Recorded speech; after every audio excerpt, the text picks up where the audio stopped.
Dear learners, welcome to the presentation from History Paper 2, the Prelim for 2024, Gauteng Province. We are going to go through the paper and discuss some of the questions in that particular question paper and try to give you clues on how best you are supposed to answer questions in history. So without wasting our time, we know the structure of our paper 2, question paper. The paper comprises of source-based questions and essay questions. Right, and under the source-based questions, we have question number 1, which is based on internal resistance in South Africa during the era of apartheid. We're trying to look at the different organizations that were trying to make a collective effort to resist against the rule of apartheid. So our question for this matter is how did civic organizations in South Africa respond to PW Botha's reforms and apartheid restrictions in the 1980s? Our focus is on civic organizations. When we're talking of civic organizations, we are looking at a grouping of civilians to form organized groups that were meant to foster the need to resist and challenge the rule of apartheid. Right. So without wasting time, you know that in your paper you're supposed either to answer 2 source-based questions and 1 essay, or 2 essays and 1 source-based questions. So the choice is yours depending on which section you think you are best at. But based on experience, I think for those who can master essays, it's much advisable that you answer 2 essay questions. For the reason being that they are going to save your time. With essay questions, once you have your content and you can contextualize your content to the question, you can easily go through the presentation and finish it even in less than an hour, which is the proposed time for a question. And then you will use the remaining time gathered from those 2 questions to tackle the source-based question.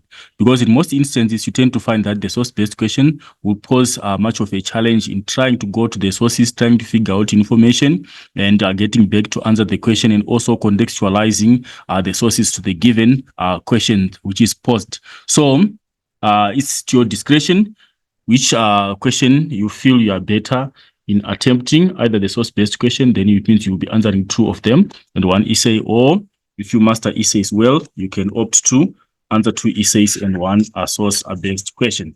Right, let's go to our question. Our question here is focused on the civic organizations, how they were trying to challenge the reforms that were implemented by the apartheid government of PW Botha in the 1980s. Right. We are having source 1A to source 1D for question number 1. The source information that we have is to help us answer the questions. And we know that we have different setting of questions. We have extraction questions, which are level 1 questions, whereby you are just supposed to interact with your sources to get the information that you need to answer the question. And also we have level 2 questions, whereby in some instances you're supposed to define a historical concept. Those ones, you now have to apply your knowledge of what you have learned in the book. Then we have level 3 questions, whereby you're supposed to interact with sources. For example, you are dealing with questions on reliability, you are dealing with questions on usefulness of sources, you are dealing with questions on combining, on contrasting sources. Right, that is the other level of the questions, whereby now you are dealing with scrutinizing information from the given sources. And also, it is advisable for you to answer the questions in your understanding, except if it's an extraction or a quote question. Because mere copying of sources is going to disadvantage you. If you just copy the sources, some of the you learners, you end up, because you're not very familiar of where to get the answer from, then you end up extracting everything from the source. That is mere copying of sources. It is going to disadvantage you. If you check on your instructions, you are advised not to just mere copy sources, for it will disadvantage your score. All right, let's go to our question. Our question is based on source 1A. We're starting with the first question. Use source 1A. Right, let's go to the source and try to check the context of the source. We should also try to understand the context of the source. It says, the extract below outlines the reaction of the United Democratic Front, the UDF, and community-affiliated organizations to Botha's reforms in the 1980s. We are looking at one of the organizations which was a civic organization resisting the rule of apartheid, which was the United Democratic Front. How was it influencing the community, or how was it trying to react to some apartheid reforms that were introduced? Right, we cannot read through the source. We'll just go and extract the information required. For you have read the sources, you are supposed to read through the sources and try to contextualize the source and try to understand the information in the sources. Right, let's go to the first question. The first question is saying, identify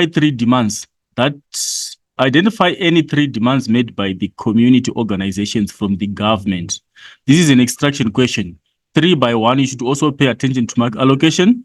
3 by 1, it means you should identify 3 responses, and each response has got 1 mark to give you a total of 3 marks. So in your response, you should ensure that you have gathered 3 different responses that are going to give you 3 marks.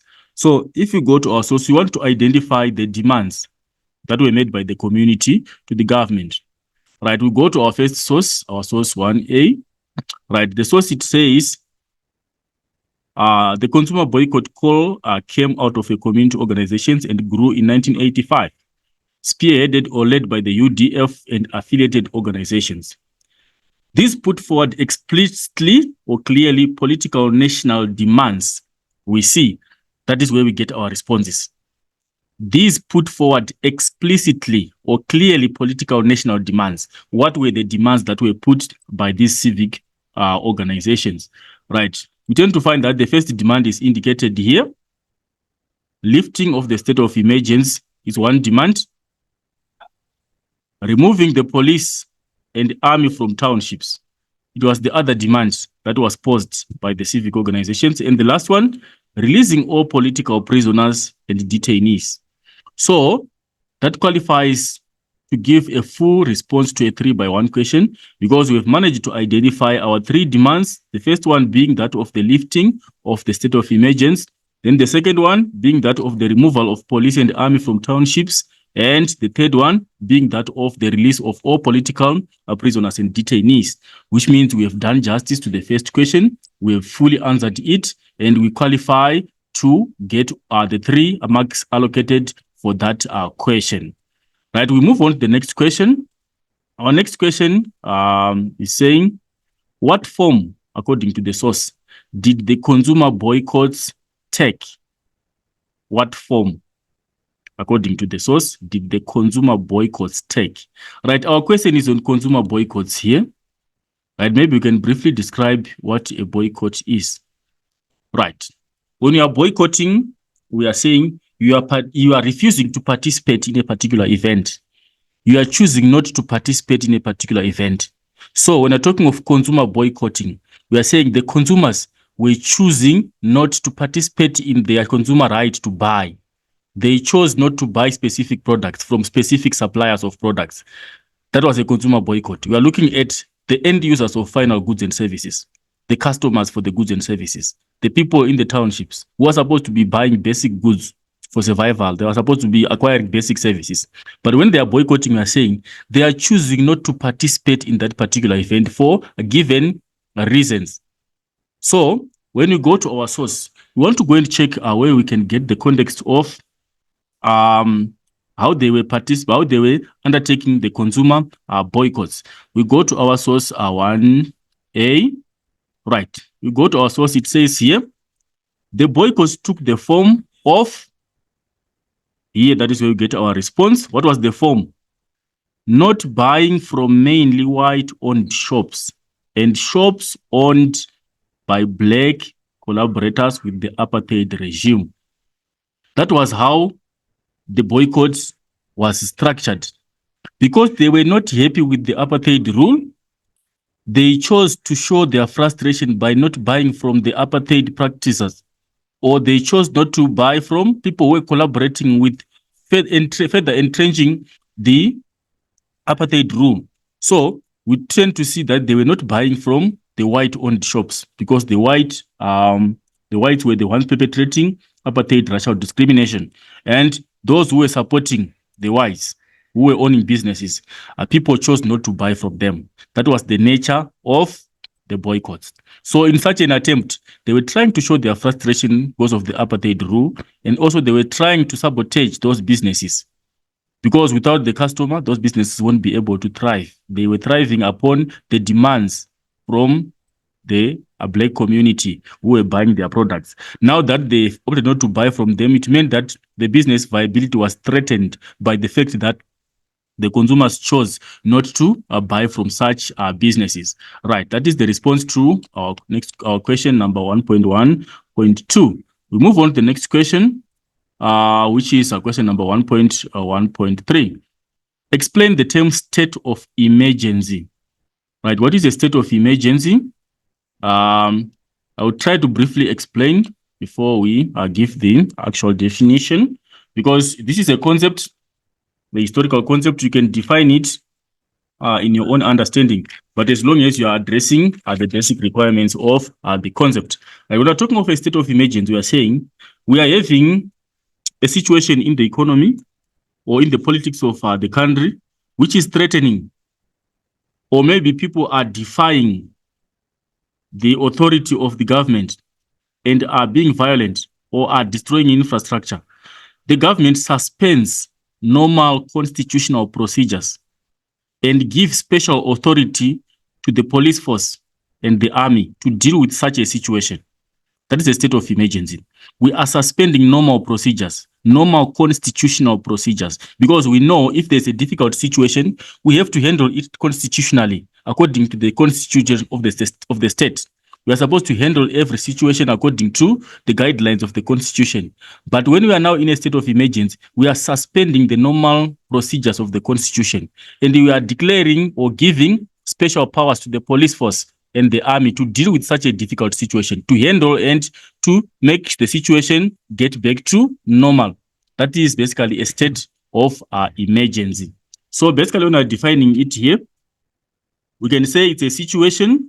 We'll just try to re-simplify that so that it becomes more clearer. Right, so we are saying it's a situation. In this instance, it's a difficult situation for the government. The government is failing to control the state of affairs in the economy because people are being violent against the government. They are sabotaging state infrastructure. They are defying the orders of the government. So it's basically a situation in which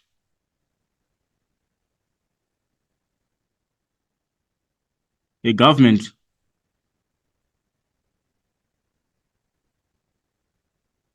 or we can just say authority declares a temporary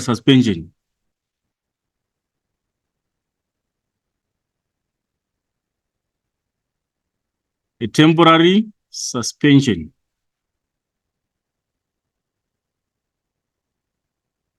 of normal laws and regulations.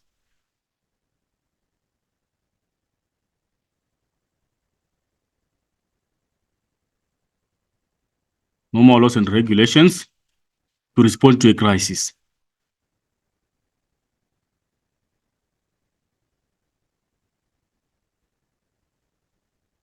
Because in some instances, we cannot handle a crisis by following the normal constitutional procedure.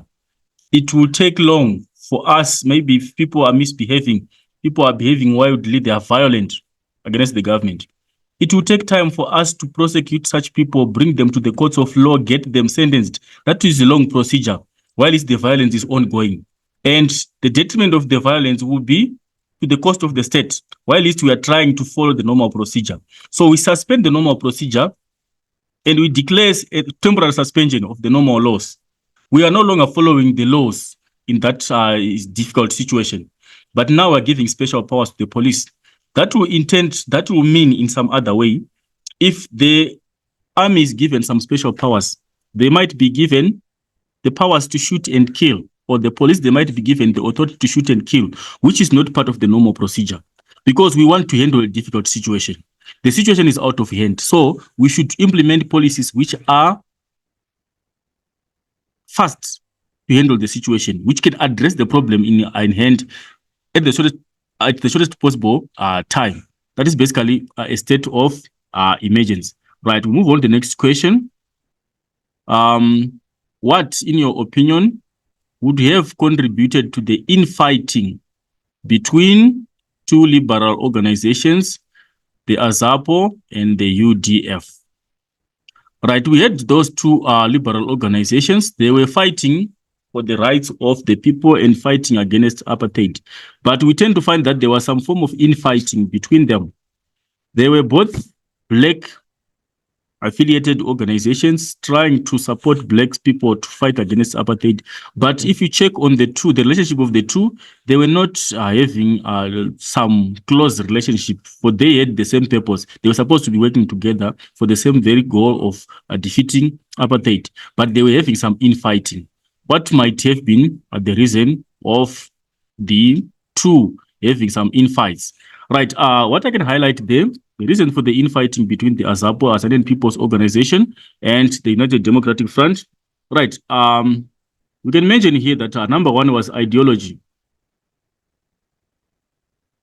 The ideology was different of those two. Right. The AZAPO was strongly influenced by Black consciousness. It was following the Black consciousness ideology and was furthering the ideology of self-reliance. It wanted Black people to self-rely on themselves and not rely on the white apartheid government. And remember, the apartheid government was following a policy of separate development. So the Azanian People's Organization was influenced by the ideas of Steve Biko and the Black consciousness.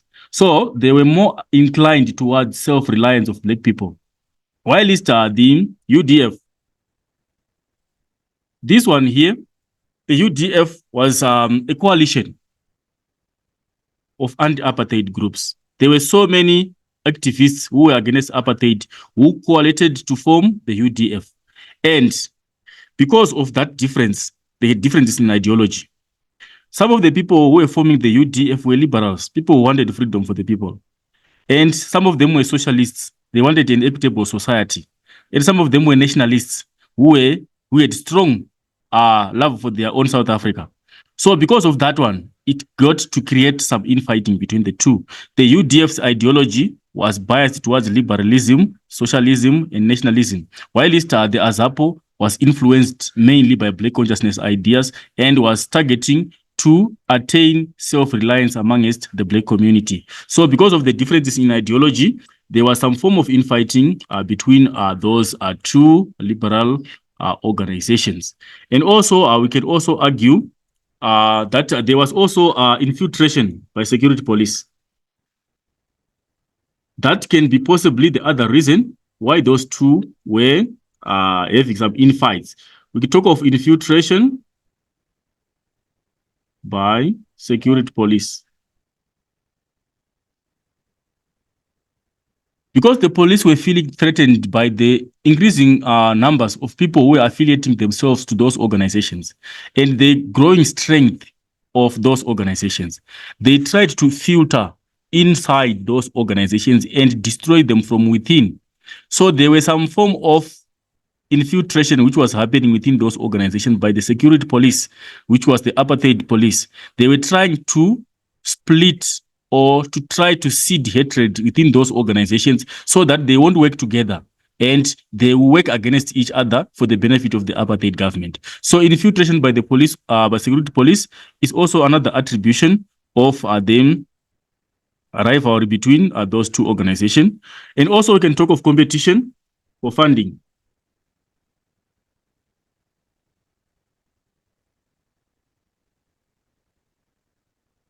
These organizations were relying on funding from well-wishers and also were getting resources from affiliate organizations or people who were supporting the move against apartheid. So being two prominent organizations, it means they were supposed to compete for the available resources and available funding. So that also contributed towards the rivalry, or that also contributed towards those two organizations having some infights. And also we can also argue of regional. We can also argue in terms of regional rivalry. These two organizations were in such a way that AZAPO was strong in there, was mainly dominating in the Eastern Cape. That was where AZAPO was most strong. And also, if you check, the UDF was more strong in the Western Cape. So because of those differences, that one organization was dominating in another region, and another one was dominating in another region, it will also mean that it led to infighting between those two. If one approaches the region of the other, it will mean that they wouldn't be able to work together because they would want domination in their area of dominance and would not accept another rival organization coming to dominate in their own territory. So because of such reasons, those are some of the reasons why you tend to find that those two organizations were having some form of some infighting between them, and why they were not closely working together. Right. We move on to the next question. Right. We are going to number 1.15. Comment on what is implied by the statement.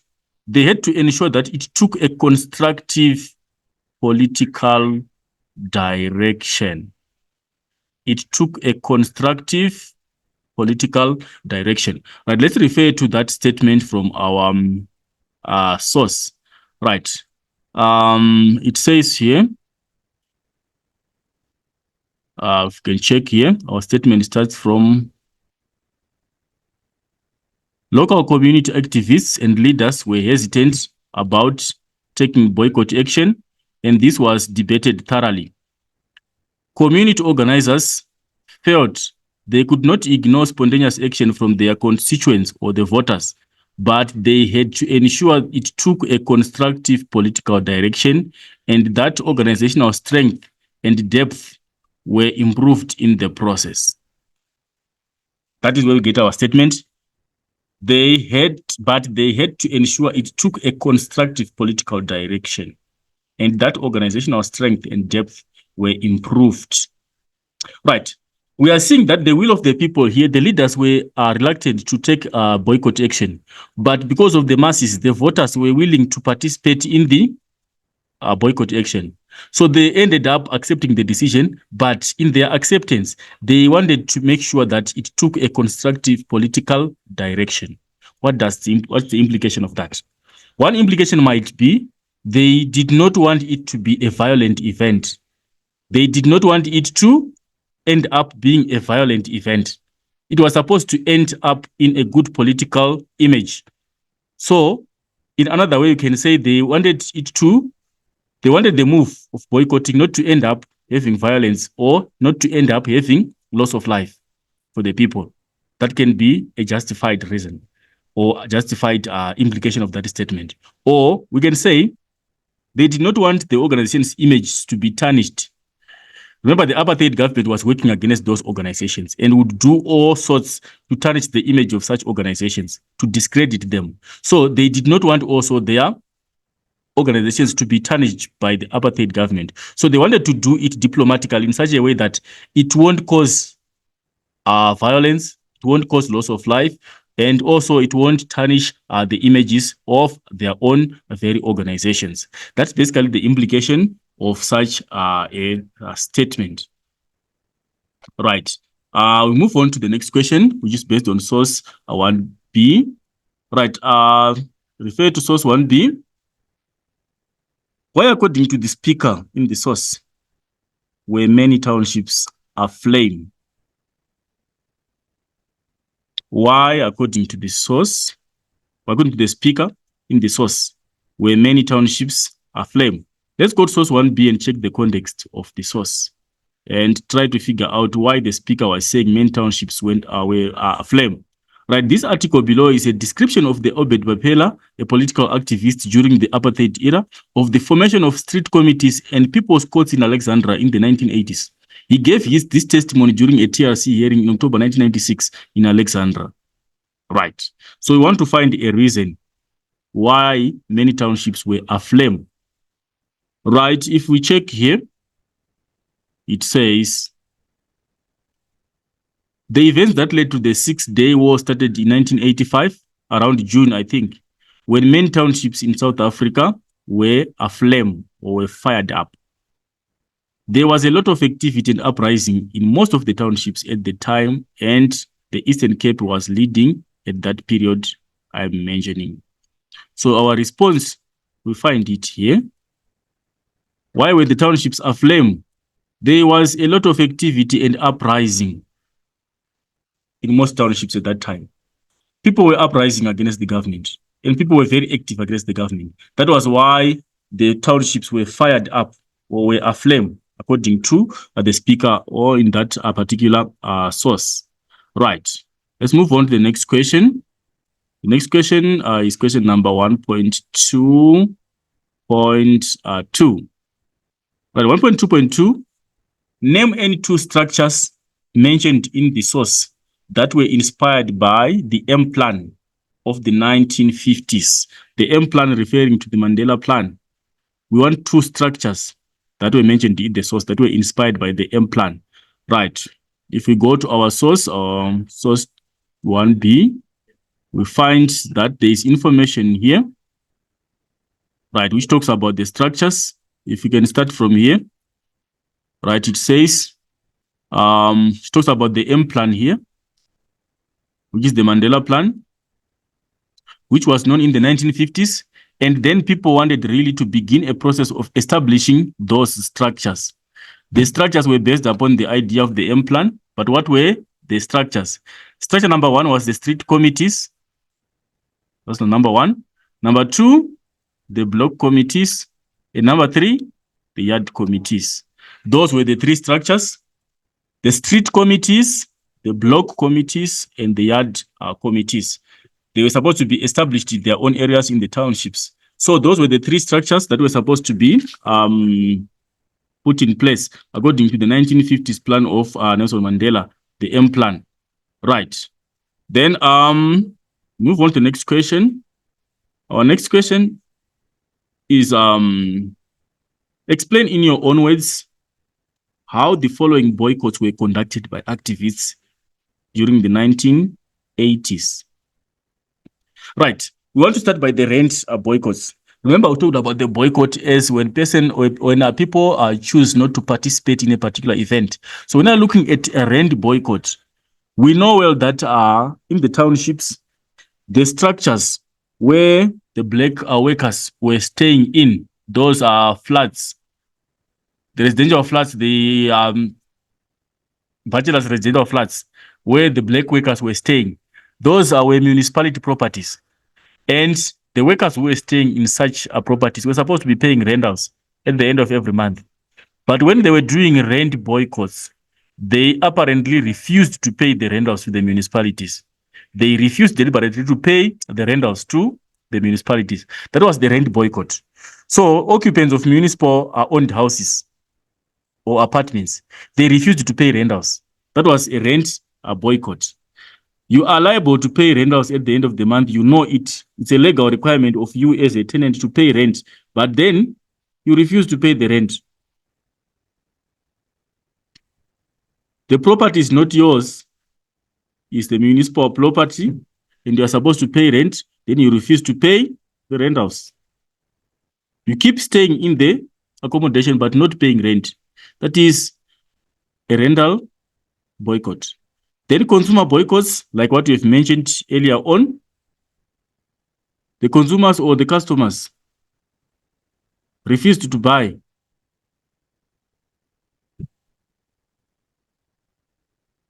from white-owned businesses.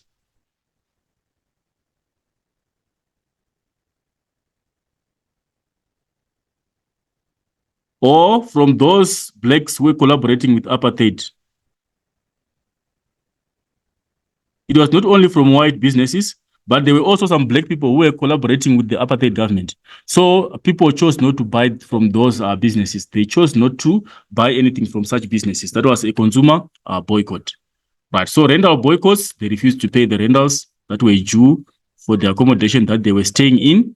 Consumer boycott, they chose not to buy from the white businesses and also chose not to buy from the black collaborators of apartheid rule.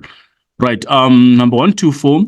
What did Obed Bapela mean when he said Alexandra then came into the picture in the context of townships reacting to apartheid? Right. Let's go to our passage and try to get the sense of what it means when we say Alexandra then came into the picture. Right. If we try to check here, it says It explains about the townships where the violence started and the boycotting started.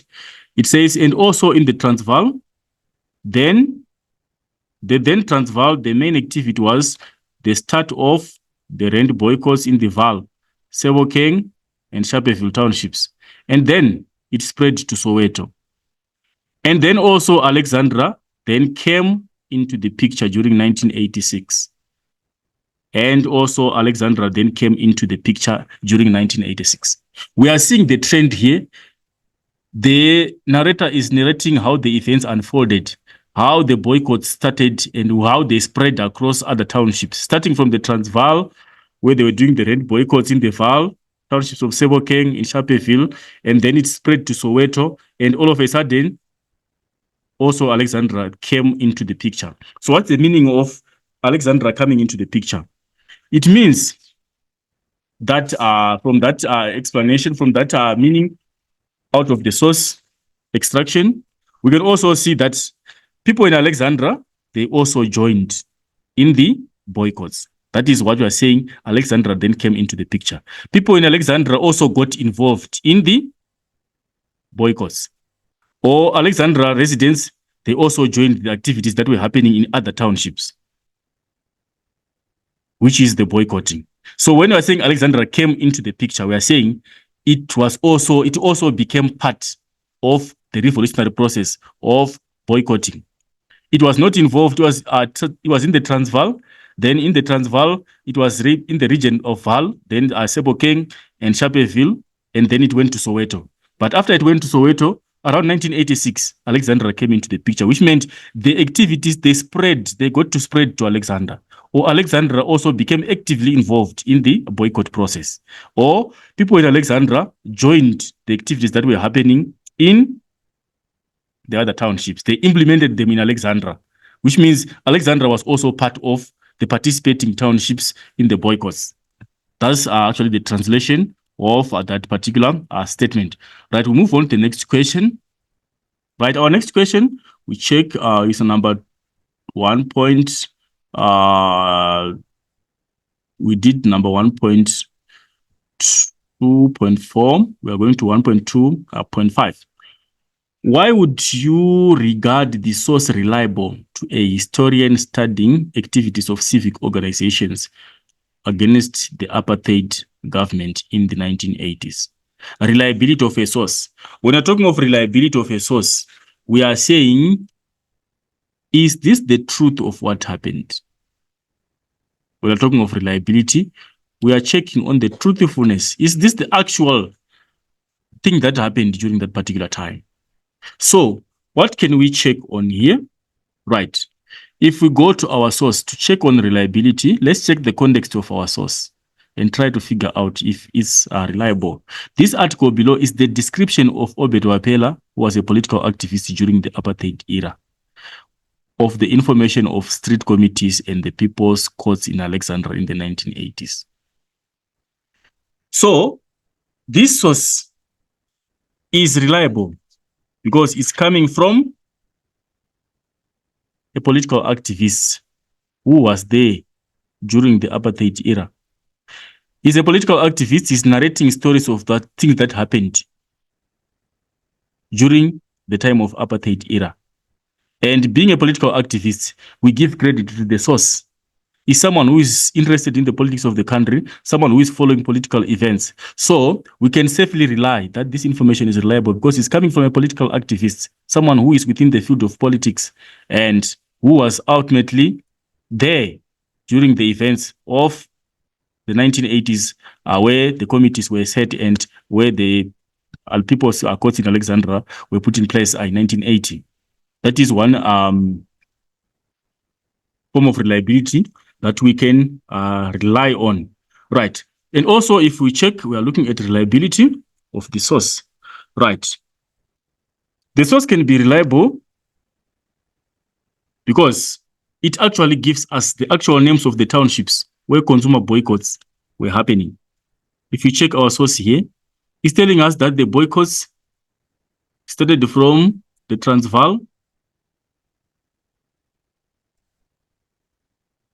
and they went to in the Transvaal, it was in the Vaal, in Sebokeng, in Sharpeville. And then it spread to Soweto, and then also went to Alexandra. So we can safely rely, because it is giving us the actual names of the townships where the boycotts were happening. Then, what can we also rely on if we check on this particular source? Right. The source is also reliable because it's talking about the death toll of Alexandra incident. This information can be traced. We can try to check the death toll, which is explained here, where it says 12 people died. We can safely rely because we have evidence of such, because it gives us the details of the death toll of what happened during the Alexandra events. Right. And also, if we can check, the source also shows how civilians reacted to apartheid through consumer boycotts and rent boycotts. We can safely rely, because we have such information, that during the apartheid era, the civic organizations were influencing people to do boycotts. So it's shown in the source. So we can safely rely, because that is information that we know, that boycotts were one of the ways of resisting apartheid in the townships. And it also explains that there were boycotts which are happening in those townships. So we can safely rely that this source is reliable, because it's giving us information which is in line with what the history of the country tells. Right. So that is basically how we can assess the reliability of that particular source. Right, we move on to the next aspect. The next question, we're dealing with question number 1.2.4. We need to move on to the next question. Right, that was 1.2.5 on reliability. We need to move on to number 1.3. Right, number 1.31. What, according to the source, is Operation Palmate? Right, we have to check from the source. Well, doing source 3, source 1C. Source 1C, what's the context of the source? The source below explains how apartheid government clamped down on anti-apartheid activists in black townships in the 1980s. Now, this source is telling us about the reaction of the apartheid government. Given that there was activism against apartheid, the government would not fold its hands and just see events unfolding to its disadvantage. The government tried to put some initiatives to clamp down the resistance that was being implemented by the residents of the black townships. So what did they do? They did that Operation Playmate. Right, let's check what it was. We can find the response here. South African Defence Forces, the SADF troops, can say start by here, sending 7,000 South African Defence Force troops into black townships of the Vaal to crush uprising. They named this operation Palmate. So Operation Palmate, by mere description that is given there, it was the sending of 7,000 South African SADF troops into the black townships of Vaal to crush the uprising. Because people in the Vaal were uprising against the government, they chose to deploy such a big number of troops to their Vaal region so that they would calm down the situation and crush whoever was uprising against the government. So that operation where they sent those troops is the one which was codenamed Operation Palmate. Right, let's move on to the next question. 132, move on to the next question, number 1.3.2. Right, number 1.3.2 is saying, explain the concept End Conscription Campaign in the context of the resistance against voters' reforms. Right, we'll try to explain the conscription part, and then we'll try to link it to the End Conscription Campaign. Right, during apartheid, it was mandatory for all white men to join the National Army upon the age of 18 years. It was a law which was put in place by the apartheid government. They wanted to strengthen the apartheid rule because they were feeling like blacks would overpower them in the future. So they wanted to secure their place in the government and ensure that there was no uprising which was going to come from the blacks. That was why they were strengthening the white army. They wanted as many troops to secure their rule in South Africa and to secure their position in South Africa. So they were conscripting, which means it was something which was compulsory for all white South Africans upon the age of 18 to get enrolled into national duty, national training, so that in the event there's black uprising, they would easily use those people to fight against any uprising from the black community. So because of that, there were people who began to object that belief of conscription for different reasons. Some were not interested in training, in participating in the national duty. They decided to start avoiding that national duty, either by going out of the country or trying to find a way of escape from that conscription. So we ended up having what was called the End of Conscription campaign, whereby now white people were advocating for the abolishment of that act of forcing the white men into compulsory enrollment into the army of the South African Defence Force. So we can define that as a campaign which was meant to discourage young whites from compulsory enrollment by the apartheid government into the army.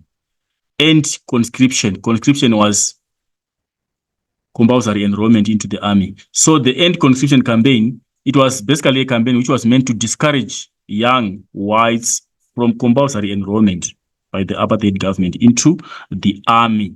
They were no longer supposed to engage compulsorily into the army. Some of them began to object because of different reasons, and some of them opted to go into exile because they did not want to go. And there were also campaigns to try and conscientize young whites to object from compulsory enrollment into the army to enforce apartheid against black people.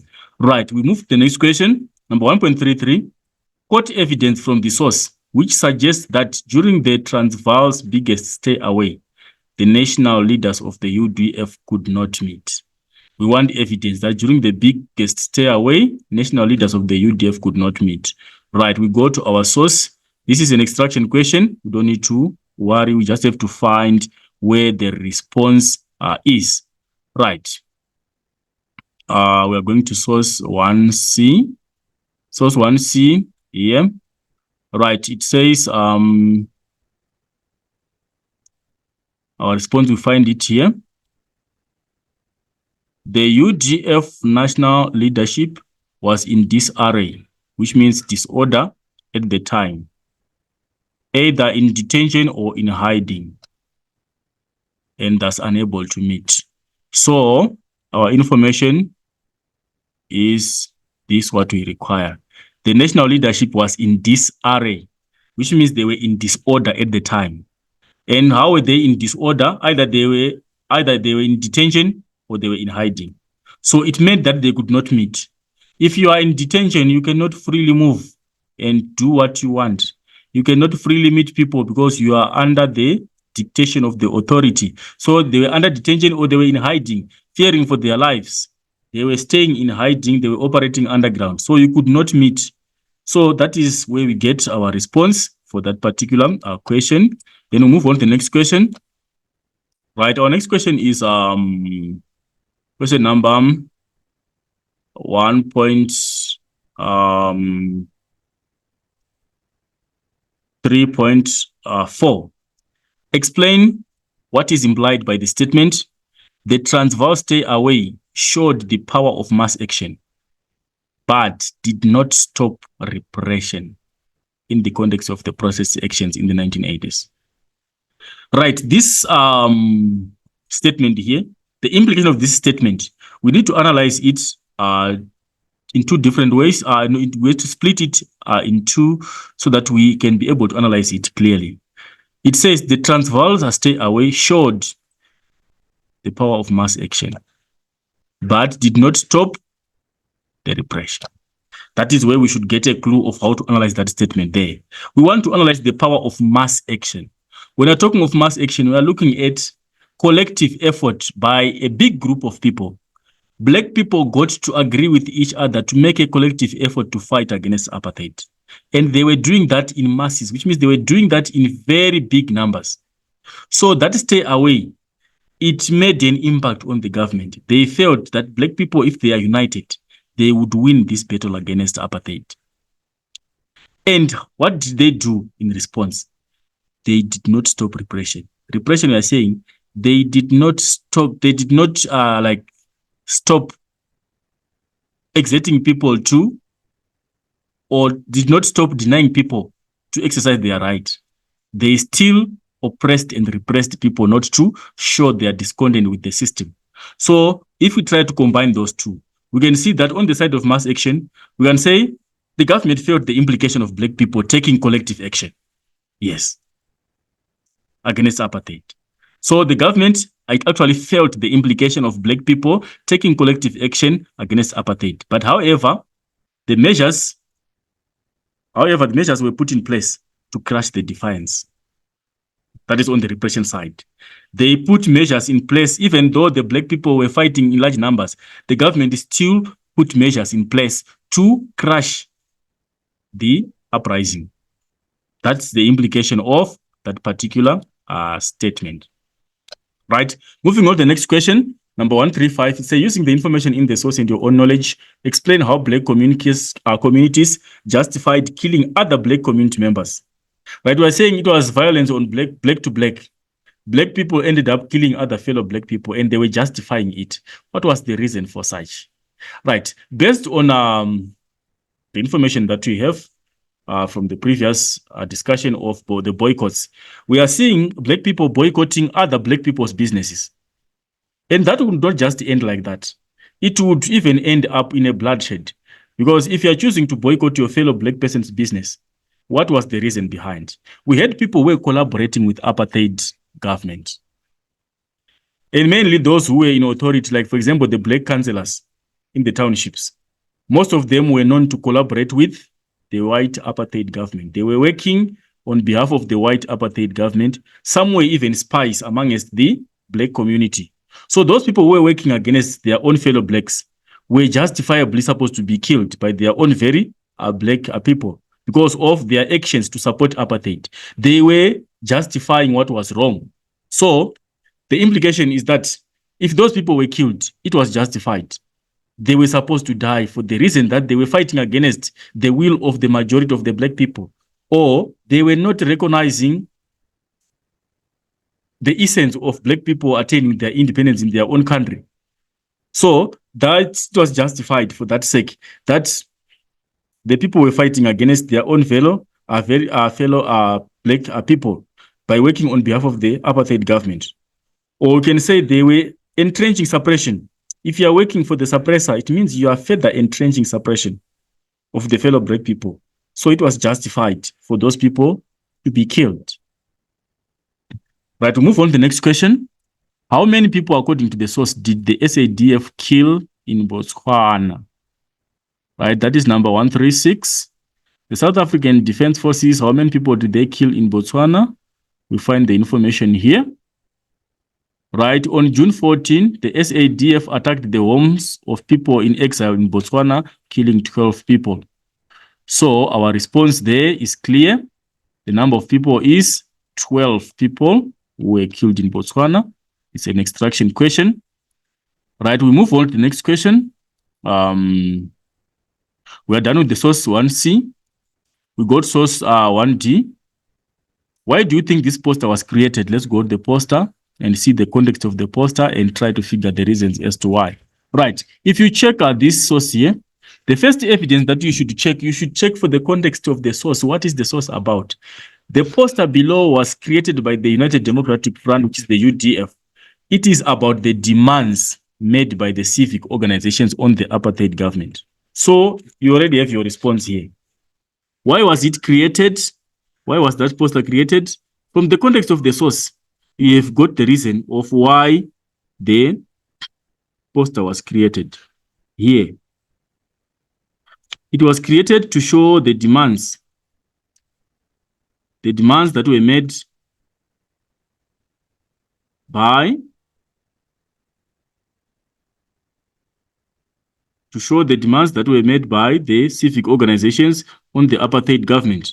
It's a clear response which we find there on the context of the source, because it tells us why the source was created, to show the demands made by civic organizations on the apartheid government.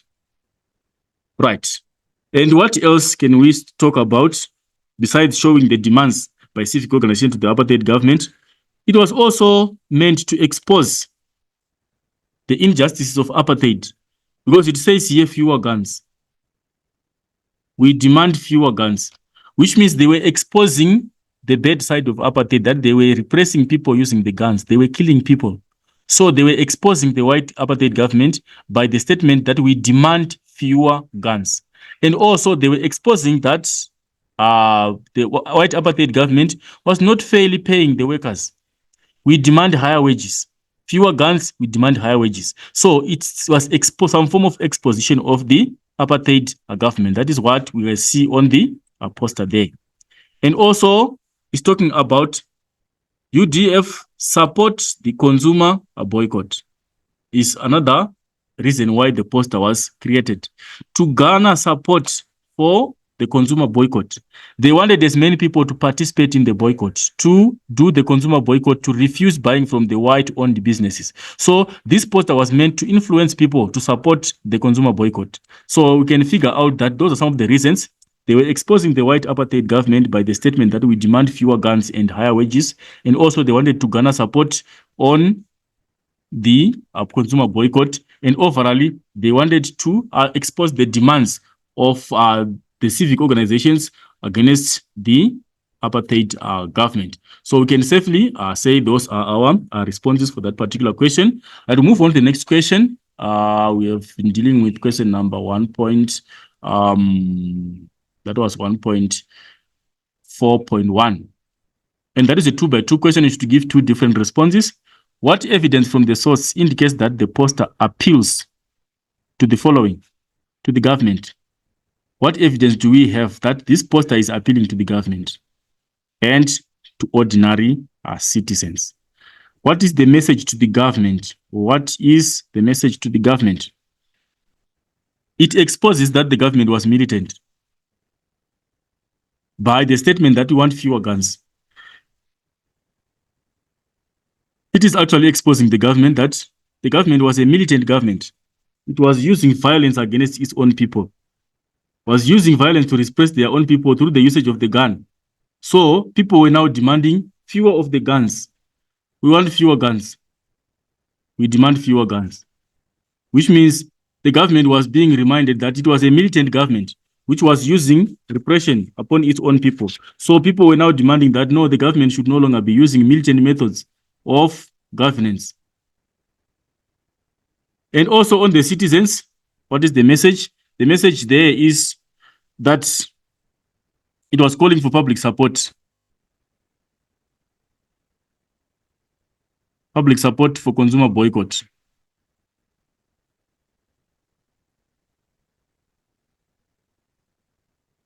That was to the citizens. And also here on the government, we can also argue that the government was not taking care of the welfare of the people. By the statement, we want higher wages. We demand higher wages, which means the welfare of the people were not catered for. People were deceived. Societies were demanding higher wages and also demanding fewer guns, which means the government was militant and also was not taking care of the welfare of the citizens of the country. And to the society, they were supposed to give their support to the UDF to make the consumer boycott succeed. Right. Let's go to number 1.5. Refer to source 1B and 1D. Explain how the information in source 1B supports evidence in source 1D regarding the resistance to apartheid in the 1980s. Right. That is a support question. And remember, when you're answering this question, you should answer it according to the prescribed way of answering that type of a question, which means you're supposed to say source 1B in your response. Do not respond to that question in any other way which is not prescribed. Right? You respond it like in its source 1B says this, if it is a written text. You explain what is said in source 1B. This is supported by source 1D if it is a visual which shows whatever is shown there. This is 2 marks. You go again, you find another support. We are saying in another way, how are those two sources similar? What is in source 1B, which is the same as in source 1D? Or what information is portrayed in source 1B, which is shown the same as in the other source? So you find another example. Again, use the same format. Source 1B says this, whatever I said there, and is supported by source 1D, which shows this. Then you get your other 2 marks there to make it 4 marks for that particular response. You do not just need to give one response. One comparison is 2 marks.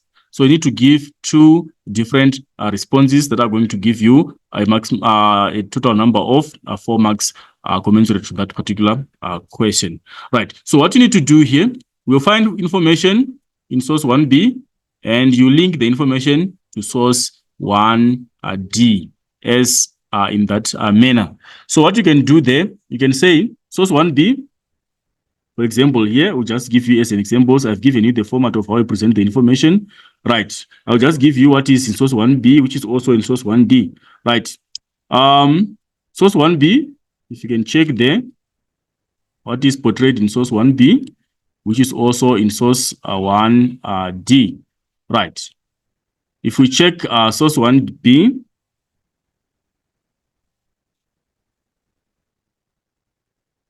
right, what's wrong with this one?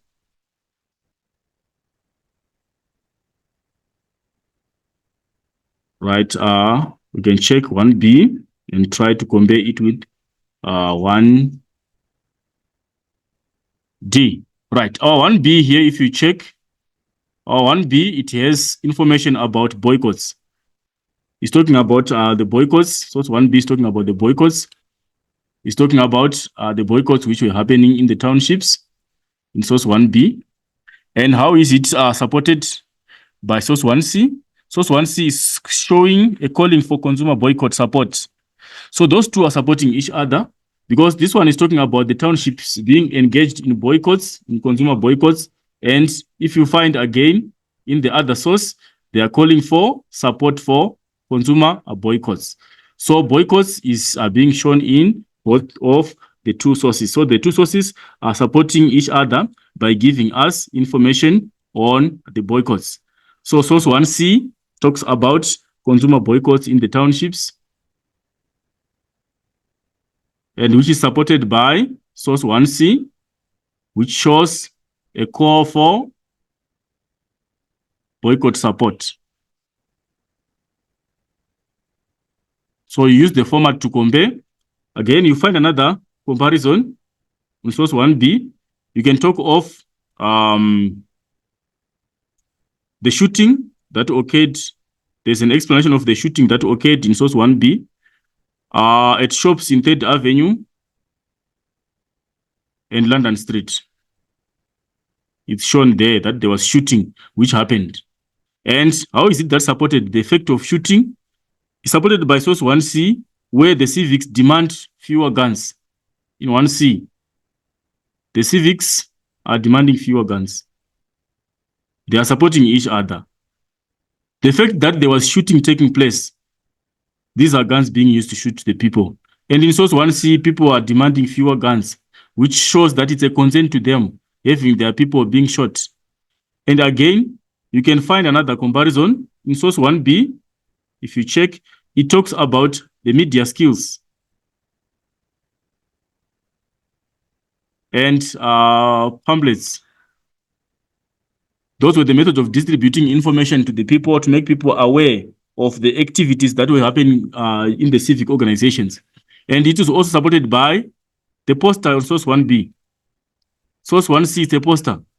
which is corresponding to the media here. We are talking about the media being engaged, the usage of different forms of media to portray and to give out information to civilians. And we already have a poster as source 1C. So those two are supporting each other. So basically, you must find the information which is the same, which is portrayed in one source, and you check in the other source how it is also portrayed. And that is how you answer the support question from sources. Right. Now we are coming to our last part of question number 1, which is the paragraph question. Right. Briefly, I'll just give you the clues of how to answer the paragraph question and how you should follow those steps of answering the paragraph question. Right. When you're answering your paragraph question, your paragraph is the same as the same paragraph that you write when you're writing your essays. There's no difference between this paragraph question and your paragraphs in the essays. Remember, when you're writing paragraphs in the essays, we have a specific format that we should follow for our paragraphs. For every paragraph, we follow the Peel method, which is the point and the explanation and the evidence or example and the L, which is the link. Once you are done with this, your paragraph is complete. So, in as much as we want to answer this paragraph question, we must follow those steps of answering a paragraph question, and we should always abide by such steps of paragraph writing and not follow any other step of answering the paragraph question. Right, we should not get lost there. What must we do in this instance? We are saying, when you are talking of the point to your question, you should give a direct response to the question, or you should give an answer to the question, which is also your line of argument for the paragraph. The opening statement should make it clear of your line of argument that you are going to follow in that paragraph, which is a guiding statement or an answer to the question. So what is our question here?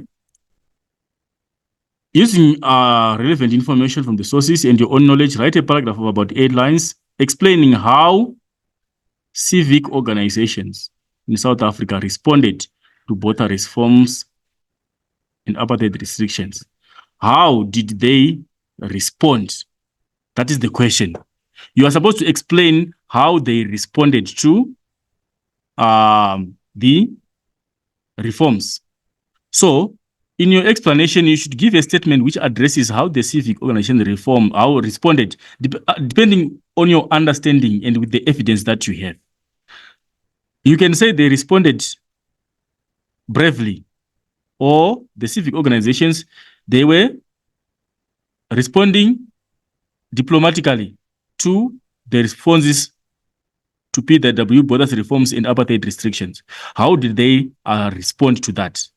Responses can be different. They would have responded maybe in some other instance, they would have responded bravely to those reforms, because remember, the apartheid government was suppressing such reactions by civic organizations. So you have to answer the question, and then you explain. When you are explaining now, you are giving information to support your line of argument, and you are not extracting any information from the sources. You are explaining in your own understanding. You know different civic organizations that were there in South Africa. We can talk of the Black Sash, is one of the civic organizations. You can talk of the UDF. You can talk of the Mass Democratic Movement. You can talk of the End of Conscription Campaign. You can talk of all those different, the end of the South African Council of Churches. You can talk of the Council of Education, all those different organizations. How were they responding to the reforms by P.W. Botha and the restrictions of apartheid? You are explaining in your own understanding. For example, you can explain that they were mobilizing people to defy against apartheid laws. It's one of the reaction, how they reacted. They responded boldly towards the Botha's reforms. How did they respond boldly? How were they bold? They openly mobilized people to defy against apartheid laws. Or they mobilized people not to vote in the tricameral parliament. You are explaining in your own understanding. Maybe you can give 3 statements of explanation before you go to evidence. Then now, after that, you go to the evidence part. You are now supporting what you are explaining. You were saying the civic organizations were very bold in resisting or in responding to the reforms by apartheid. Then what is the evidence which shows that they were having boldness in their response? Right. They introduced consumer boycotts in townships, which was in the form of rental boycotts and consumer boycotts. You quote the source. You write whatever evidence is there and you put your source in brackets. Like, for example, you're giving evidence of consumer boycotts. The organizations, they encouraged people to boycott the rentals and the consumer boycotts in the township. Where did you get that from? It's source, maybe it's 1C. You put the source in brackets. Again, you find another evidence. For example, they used the media. Used the media to present their demands to the apartheid government. Present their demands. Where do you get the media? Maybe that poster, that source is source 1C, where there's a poster. You give source 1C. And again, if there's another evidence, you explain the other evidence that you have. You put the source. Because this one now is not your own knowledge. Your own knowledge, you used it here when you're explaining. That is where you use your own knowledge. Or if you have any other evidence, you present it here when you're explaining. Then here we are putting the evidence, which is now the relevant sources. That is why the question is saying in the relevant sources, you can only extract relevant information from the relevant source, not everything. Because some learners will end up copying the whole source as evidence. Then you link your paragraph to the discussion. You are now ending your paragraph. You need to support your line of argument. We have said the civic organizations, they reacted boldly towards the apartheid government's reforms. Then you are supposed to show us that it was boldness which was portrayed in the paragraph.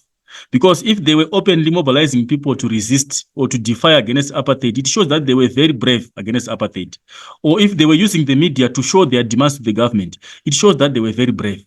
Or if they were influencing consumers to boycott buying from white businesses, it shows that they were very brave against the reforms. They were challenging boldly. Then you have to give a statement which supports whatever you were saying here, or which links back to your question, or which links back to your line of argument. Then your paragraph is complete. For example, here, it is evident enough that the defiance which was put in place by the civic organizations clearly showed the apartheid government that they were very bold against such reforms.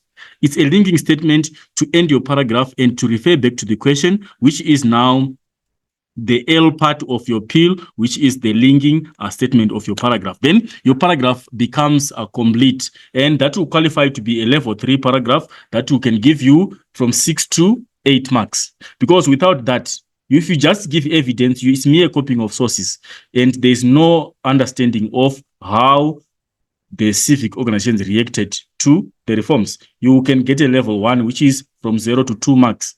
So you should be very careful when you're answering the paragraph question. For it has to show some understanding of the aspect in question, and for it also has to prove that you understand whatever happened. That is why we say using your own knowledge. It's not everything that you are supposed to copy from the source that you have to present in that essay. Otherwise, it is mere copying of sources that can only give you a level 1, which is maximum 2 out of 8.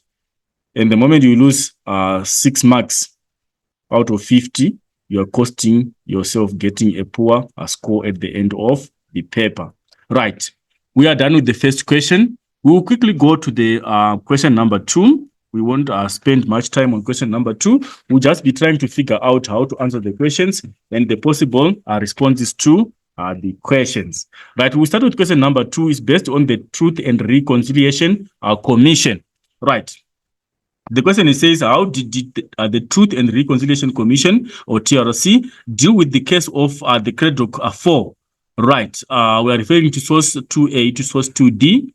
What, according to the source, was the critical question raised by the fall of apartheid in South Africa? When apartheid fell, what was the critical question that was raised? Right, we'll go to source 2A and try to figure out where we can get our response. Right, if we come here,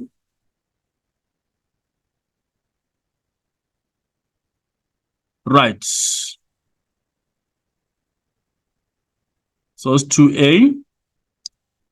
The source below focuses on the reasons for the establishment of the Truth and Reconciliation Commission in 1995. Right, it says here, the fall of apartheid and the numerous or many examples of state-mandated human rights abuses against its opponents raised a number of critical or important questions for South Africans at the time. Among the main issues addressed was the need to create an institution for the restoration of justice that had been denied to many victims killed during the apartheid rule. Right. The need to create an institution for the restoration of justice that had been denied to many victims who were killed during the apartheid rule. There were so many people who were denied of their rights because of apartheid rule. And then given that it was now a democratic South Africa in 1994, what was supposed to be done to those injustices? Were we supposed just to sweep them under the carpet and ignore them? We have been exposed to so many injustices from the onset of the apartheid government in 1948 until 1994. There had been so many injustices ranging from murders to torture to whatever form of injustice that you may think of. So what was supposed to be done, given that apartheid had now lost its grip on South Africa? Were we supposed just to ignore that? There was supposed to be a move towards reconciliation and re-establishment of the long dead relationships between the two extremes of the whites and the blacks. Right, we move on to the next question. The next question is number 2.1.2, which is define the concept restorative justice. Right, I'll quickly explain between the two forms of justice and try to figure out the difference between the two and try to also to clearly distinguish and define the two. Right, we have a form of criminal justice which is called restorative justice. And we also have what we call retributive justice. Those are the two forms of criminal justice that we have. We have restorative, which is given there, restorative, and retributive.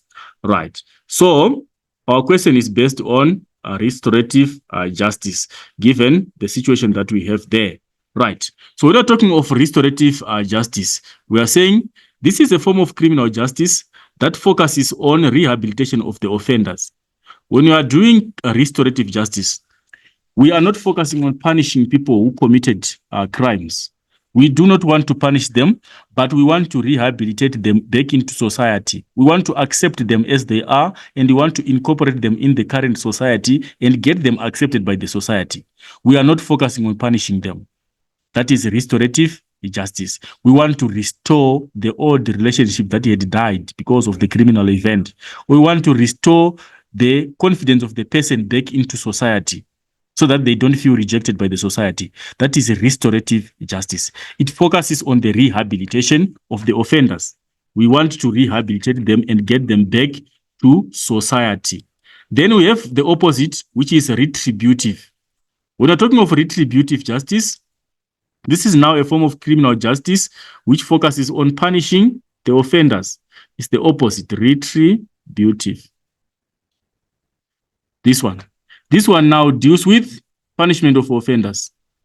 You commit a crime, you should pay for it. If you're supposed to go to jail, you're supposed to go to jail. That is retributive justice. We punish offenders. We don't just let them go.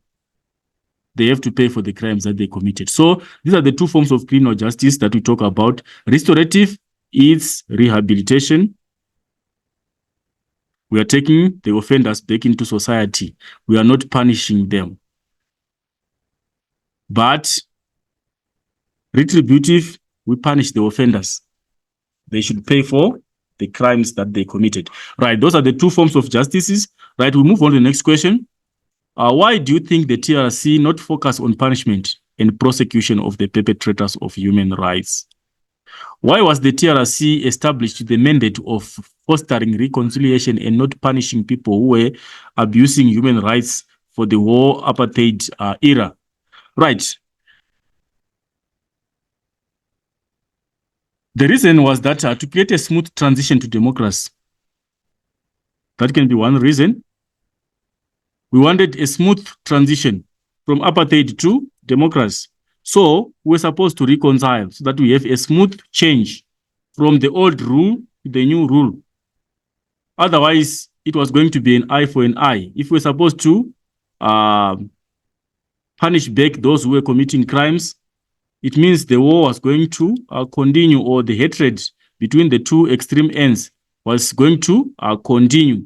So there was need to enhance a smooth transition from apartheid to democracy. That was why the restorative justice means was taken into action, so that there was easy transition from the apartheid practices going to the new era of democracy. And also to encourage the disclosure of apartheid atrocities. There were so many people who were encouraged to come before the committee and testify. And those people were free to come and testify because they knew that once they testified and disclosed everything, they were going to be indemnified from prosecution. They were going to get amnesty. So it was a way of also encouraging to disclose the atrocities that were performed during apartheid, and also to foster unity and forgiveness, and also to bring closure. There were people who did not know what happened to their fellow loved ones during apartheid. Some of them just disappeared. So to bring closure to such, it was a way of retributive justice which was supposed to be implemented, where people would come and testify, knowing that they would get amnesty and they will be left free. So it will also contribute towards the closure of the people who lost their loved ones because of the apartheid practices. Right. And if we check again, we got the next question, which is question number 2.1.4. Right. Comment on the requirements that perpetrators had to meet to be granted amnesty. Right. What was the mandate for a person to be granted amnesty?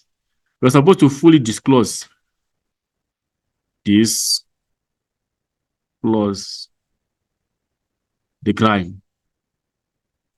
For you to be forgiven, you're supposed to fully disclose the crime. Whatever happened, we're supposed to explain it fully and truthfully. Fully and truthfully. Which means if you presented some facts which were untrue or which presented some lies, you would not be granted amnesty. You're supposed to truthfully disclose all what happened during that crime that you committed. And also, the crime was supposed to be politically motivated. That's the other requirement of being granted amnesty. Crimes were supposed to be politically motivated, which meant if you committed a crime which was not linked to the politics of the day, you would not qualify to get amnesty for that crime, because only politically motivated crimes were the ones for which people received amnesty. So it was supposed to be politically motivated, which means you must have committed the crime based on the politics of the day. Either you were doing it under the instructions of apartheid or under the instructions of the black nationalist movements.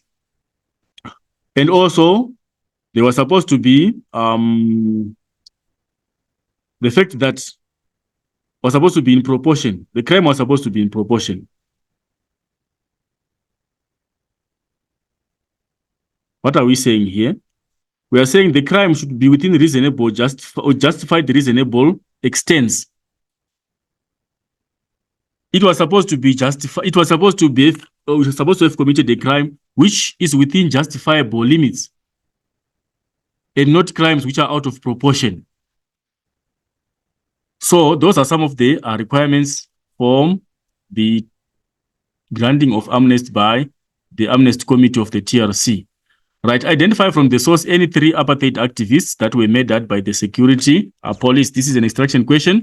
We just go to the source and get the names of those 3 who were murdered by the apartheid state securities. Right, we go to question 2, first 2A. Right, it gives us the names here. It says amnesty hearings for the murders of a group of anti-apartheid activists known as the Thundereduc 4. The Thundereduc 4 are named there. It's Matthew Koniwe, Sparrow Mkonto, Port Katala, and Selom Shalud. Those are the 4 who are mentioned as the victims of the murder by the security police of apartheid. Right, we go to source 1B. Right, in source 1B, what does it say? Source 2B, rather. Right. Give two pieces of evidence from the source which suggests that the Cradock 4 were murdered by security police. We want evidence to show that they were murdered by the police. We go to source 2B and just try to figure out where we can get the evidence. What evidence can we find to show that these ones were murdered by the police? Right. If we check here, it says the 4 never arrived back in Cradock. And they were intercepted by the security police on their way home. Their child remains were discovered days later. This can be evidence that shows that these guys were ultimately taken by the police, the state security, the state police, or the state security council. So, them being unable to return back home can be one of the evidences, or them being intercepted or caught by the security police on their way home. And their child remains were discovered days later, which means their burnt bodies were discovered days later. That can be the evidence that we can use to support that. We move on to the next question. Right, what is the next question talking about? That is question number 2.2.2. Right, 2.2.2. Quote evidence from source. Okay, we're done with that one. 2.2.3. The concept amnesty.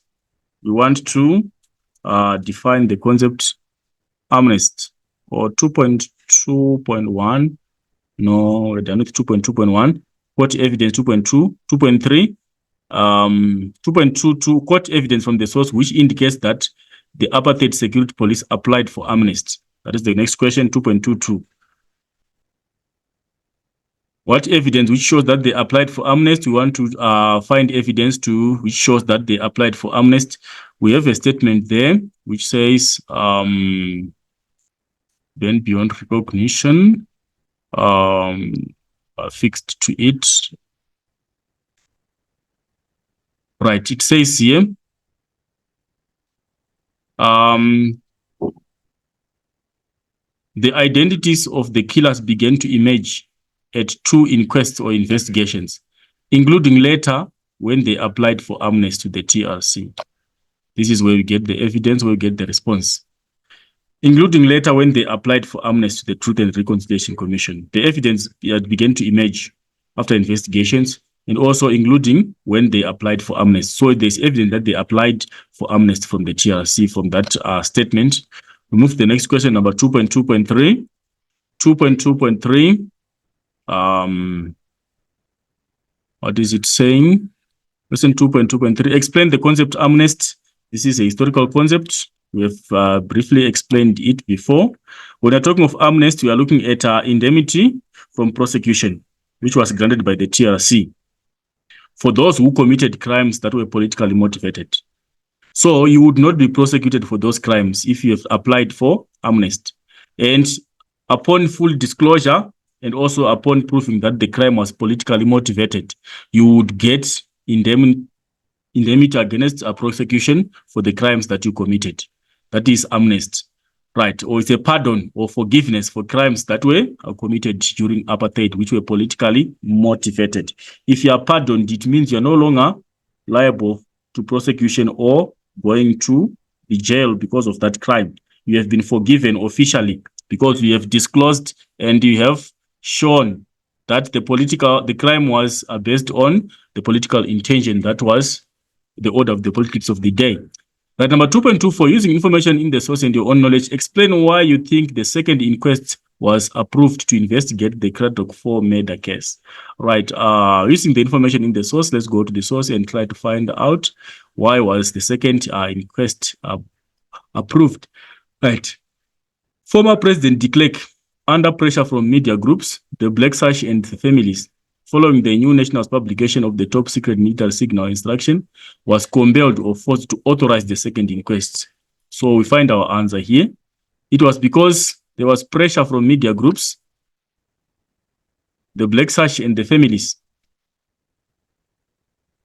that he was forced to authorize the second inquest or the second investigation. And also after this one here, the New Nations publication of the top secret of military signal instruction. After it was known how those people were murdered and who gave the instruction to do so, he was forced to accept the second inquest on that particular event. So the pressure that was given ultimately enabled him to authorize the inquest or the investigation into the matter. Right. We go to the next question, number 2.5. Explain what the implication of the phrase an authorization that the above mentioned persons should be permanently removed as a matter of agents from society in the context of the security police activities in Prelim. Let's go to the source and figure out where the statement is. The statement is at where the source ends. Right. The end part of the source. It says here,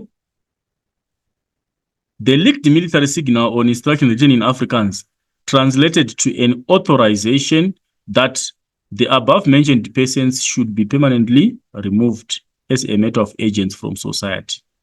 So, what's the implication? The people being referred to here are those Thundereduc 4, those guys who were murdered coming from the UDF meeting.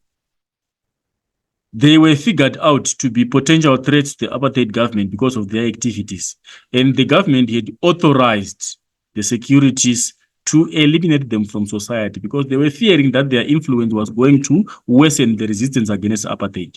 So the implication there is the security police were working on strict instructions to eliminate identified people. Because the above mentioned, it means those people were identified. They were already identified and their actions were already known against apartheid. So it means the security police were working on strict instructions to eliminate identified people. Or we can also say the apartheid government did not want them to influence the society because it says they were supposed to be removed from society as a matter of agents, which means that they were a threat to their influence was a threat to the society, which meant that they were going to influence the society to also resist against apartheid. So it meant that the apartheid government did not want those 4, the Thundereduc 4, to influence the society. They were supposed to be, with immediate effect, removed from the society. Right. That is the response to that question. We'll move on to the next question, which is question number 2.3. Consult source 2C. Why do you think this poster was created? We go to the poster and try to check source 2C. Source 2C, we find that this is a poster. This poster below was used by the TRC to invite both perpetrators and victims to testify about the crimes that were committed from 1960 to 1994.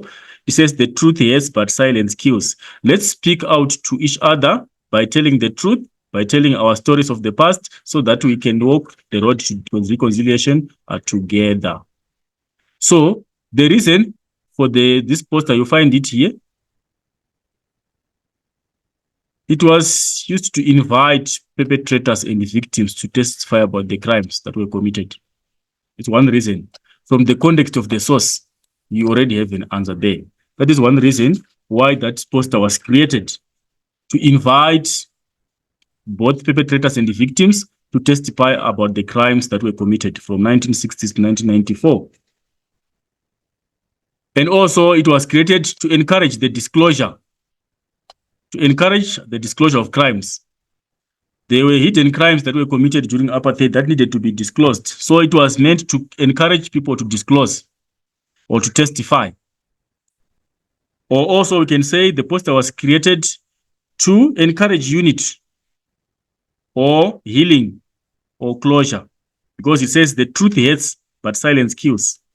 Which meant that if the truth even heals, even if it hurts, but ultimately the people who would have received the truth were going to get closure with time, and it was going to foster reconciliation. So we can say the poster was created to foster reconciliation because it talks about reconciliation.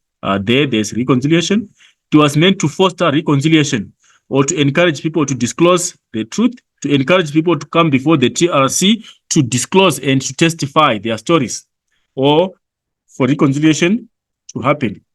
That is basically what you can figure out from what you can see from the source. Right, we move on to the next question. Number 2.3.2. Number 2.3.2. Explain what is implied by the statement. Let's speak out to each other so that we can walk the road to reconciliation together. Right, we can split it into two. What is the meaning of let's speak out to each other? By speaking out to each other, the statement is implying that people were encouraged to disclose the truth. The perpetrators, rather, on the side of perpetrators, were encouraged to disclose the truth. And also the victims were encouraged to come before the commission and testify. That is speaking out to each other. The perpetrator on one side, the victim on the other side. Perpetrator disclosing the truth of how they committed the crimes and their intentions. The victim testifying what happened to them, how their rights were abused. So the speaking part, so that we can walk the road to reconciliation together. What is the implication? So that we can foster forgiveness and reconciling. Or so that we can have a smooth transition from apartheid to democracy. We wanted to foster reconciliation, but that reconciliation was going to come to restore the old broken friendship. It was only going to be possible after full disclosure. You disclose the crimes that you committed. Victims also testify how they felt out of those crimes. Then we can be able to find closure and work together again in peace and restore our old broken friendship. So basically, that's the meaning of that statement. We move on to the next question, which is based on source 2D. Why, according to the source, did the families of the Prelim 4 decide to go ahead with the class action or group lawsuit? Right, we go to the source and try to figure out from source 2D why they wanted to go ahead with the lawsuit for their loved ones. Right, source 2D, we figure it out here. It says, the Prelim 4 are forging or moving ahead with the class action, which is a group lawsuit, to sue the state for delaying the prosecution of those responsible for their death. So they wanted to sue the state for delaying the prosecution of those responsible for their death. So the families, they were going against the state, claiming that the state deliberately delayed the process of prosecution of the remaining member of the state security agents who were responsible for the death of the 4. That was their reason why they wanted to take the loss to that action, to that particular. Then the next question, number 2.4.2. 2.4.2 is saying, who, according to the source, was the last living suspect of the Prelim 4 murder case? The last living suspect, we can find him in the source. It's an extraction question. The last one, we find him here, where it says,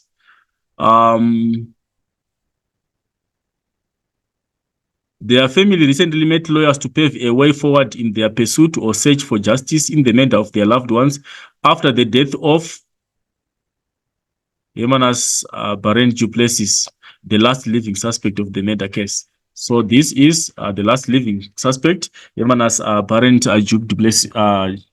du Plessis. Right. Number 1.4.3. 1.4.3. 143. Why would a historian regard this source as useful when researching the Prelim 4 case? Why is that source useful? The source is explaining that the family is taking a lawsuit to sue the state for delaying prosecution. It's useful information. It's tangible information that the family wanted to sue the state for delaying the prosecution process. And also, we get to know that the murder suspects, they apparently died. And the last remaining suspect was Hermanus Barent du Plessis. It's also useful information. We get to know about the murderer suspects. And we also get to know that they all died except that last remaining who also died. And also it talks about the ANC also being also having chances of implications into that particular crime. Otherwise, the government felt like the ANC was also going to be held responsible in some way for that murder. It's also useful information that we get from the source. Right. Move on to the next question, which is number 2.44. What is the implication of Ms. Kalata's words? I think that even our government is scared to prosecute because if it did, those responsible would implicate some people in our organization, ANC.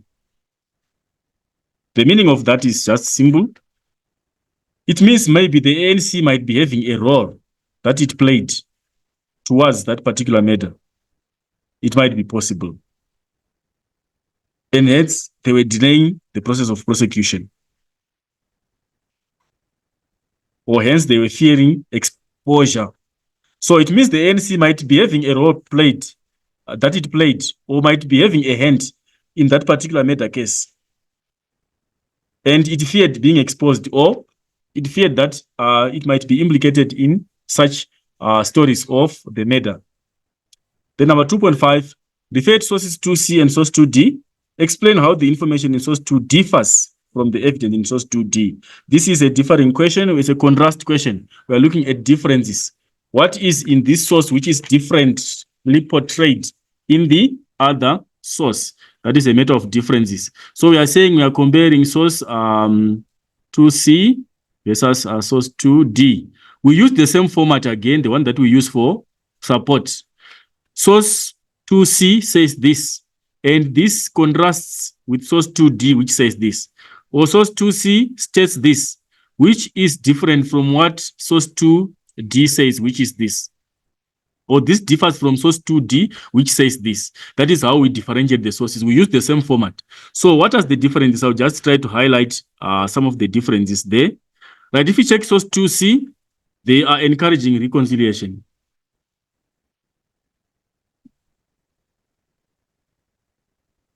Forgiveness and working together. Then how is it different here? In source 2D, they are focusing on prosecution. The family wants to prosecute the state and also wanted the perpetrators to be prosecuted. So it's a difference. Source 2C is encouraging coming together and talking together and reconciling, while source 2D is talking about prosecution. The family wanted to prosecute the state and also wanted the perpetrators to be prosecuted. It's different information. Right, and also if you check source 2C, its focus is on reconciliation. How is it different from source 2D? In source 2D, the families are searching for justice. It says 25 other families searching for justice, which means those people were not willing to settle for reconciliation. They wanted prosecution of the perpetrators. And also, if we check source 2C again, is talking about perpetrators and victims inviting them to testify.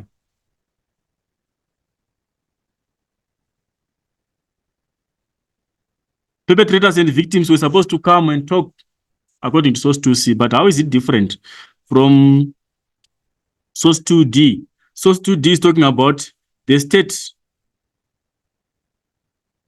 being prosecuted because of the National Prosecution Authority, which delayed prosecution. So it's different information. This one is talking about testifying, coming together to testify and find a way forward. While this one is talking about the NPA being accused of delaying prosecution, which means this one is focusing on retributive justice, while this one is focusing on restorative justice. So those two sources are different from each other in those dimensions. Right, to move on to the next question, which is the last question. I will just explain how you are supposed to answer this particular question, and it's your discretion on how you want to answer the question according to your line of argument, and you should be able to support your line of argument once you have adopted that particular line of argument. It says, using the information in the relevant sources and your own knowledge, write a paragraph of about 8 lines which is 8 words, explaining how the TRC dealt with the murder case of the Prelim 4. Right. That question there, you should address it according to your understanding of how the case of the Prelim 4 was addressed, and also according to your understanding of the mandate of the TRC. Remember, the TRC was tasked to give amnesty, and also was tasked to give reparations, and also was targeting to foster reconciliation. So you are aligning the mandate of the TRC versus how it handled the case of the Prelim 4.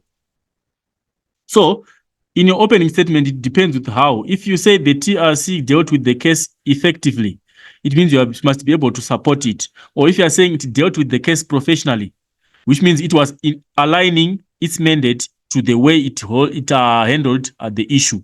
Or if you are unhappy with the way the issue was handled according to the prescriptions of the TRC, then you have to oppose that the TRC failed to handle that issue, failed to deal with that murder case. Because you are trying to incline it to the mandate. Why the TRC was made into existence? Did it follow its prescription of existence in handling that issue of the murder of the Prelim 4? So in my understanding here, I can say maybe the TRC was able to deal with the murder of the Prelim 4 professionally, or they dealt with the that case effectively, according to their prescription of the existence of the TRC. Then you explain, remember you're following the pill, you explain these activities were made by the state security as they were coming from the UDF meeting in Port Elizabeth. You explain inclining to the mandate of the TRC. That crime was politically motivated because they were participating in the UDF meetings which were against apartheid. We want to get a justification of us saying the TRC did its part. And you can also explain how they were made that it was a gruesome murder. They were banned beyond recognition. And then you go to find out evidence. The killers, they began to emerge after investigation, and they applied for amnesty. They were acting under instructions of the state to remove those 4 permanently, which means that crime was politically motivated, which justifies that they were supposed to be granted amnesty. And also, it was a political crime because these people were involved in a UDF meeting, which was against apartheid. It justifies that the crime was politically motivated. Then you can also give other evidence that the TRC was encouraging perpetrators and victims to testify for the sake of reconciliation. But however, the perpetrators, the family, wanted the perpetrators to be prosecuted, which did not realize because they had already died. Therefore, the above evidence clearly shows that the TRC dealt with the case of the murder of the Prelim 4 professionally, dealt with it professionally, or according to its set standards, according to the prescription of the setting of the TRC, it was able to fulfill its mandate in dealing with that case. Or whichever way you want to argue, if you want to say they dealt with the case unprofessionally, then you have to find evidence to argue against that. For example, the family wanted the last victim the last perpetrator to be prosecuted. But remember also that the TRC was not there to implement retributive justice. It was there to foster reconciliation and was there to use restorative justice to take back members to society and also to foster reconciliation and to try to seek closure amongst the victims of the injustice of apartheid. So that is basically how you answer the paragraph question. Right. For that matter, we have to balance our discussion by going to the essay section. We are not discussing question number 3. We go directly to discuss the essay question. And on the essay question, we are also going to focus on 2 aspects.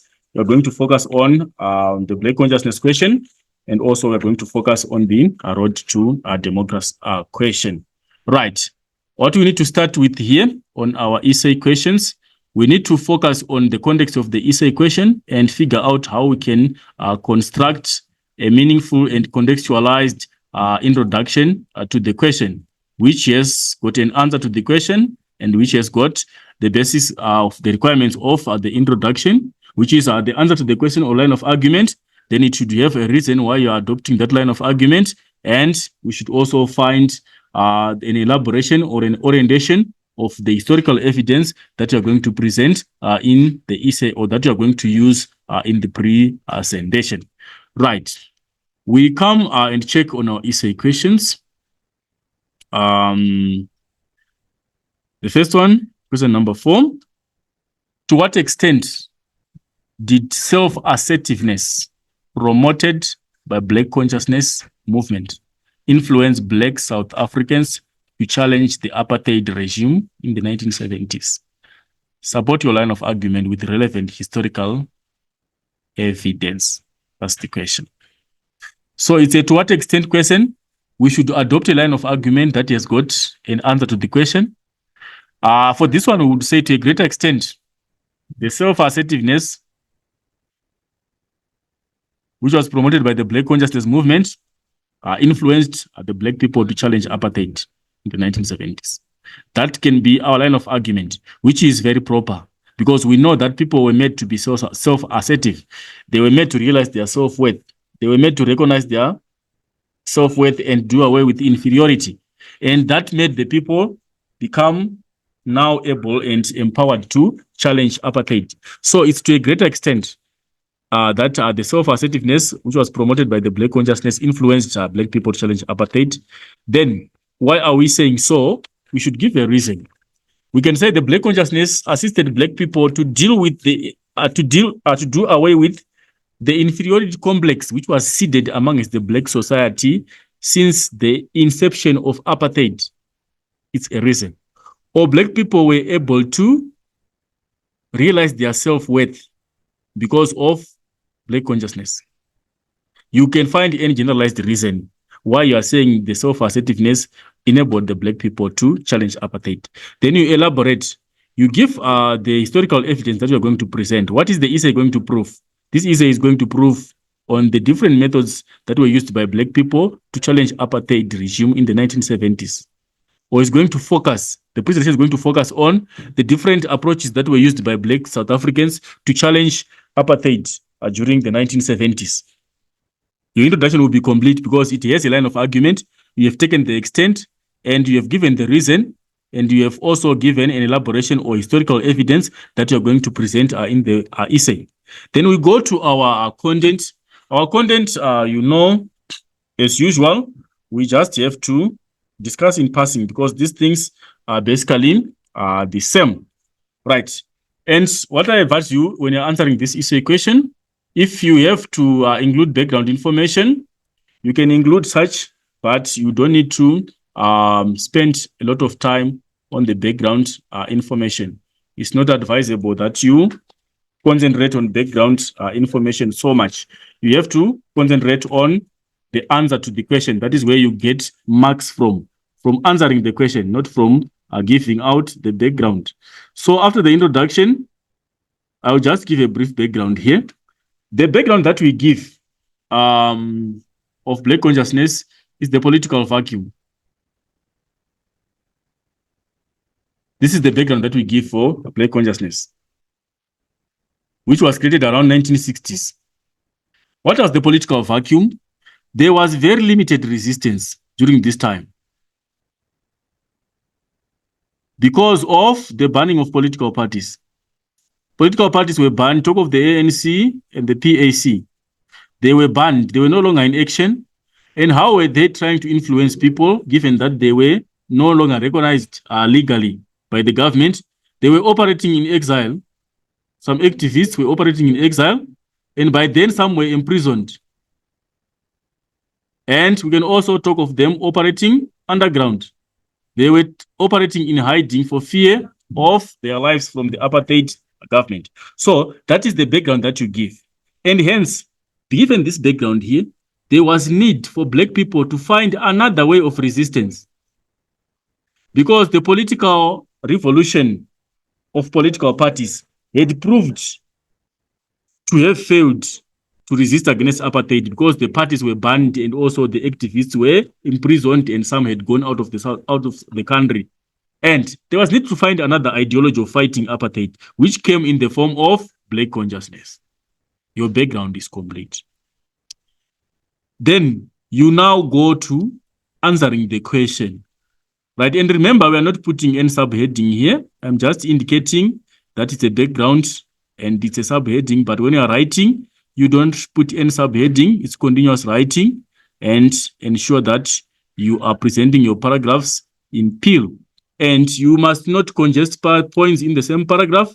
Each point should have its own paragraph with an explanation and some evidence and a linking statement at the end. So we can look at black consciousness as a philosophy.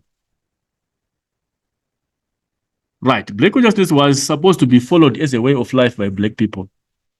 That was the ideology. They were trying to infuse black consciousness as a philosophy amongst the black people. How? By instilling black pride.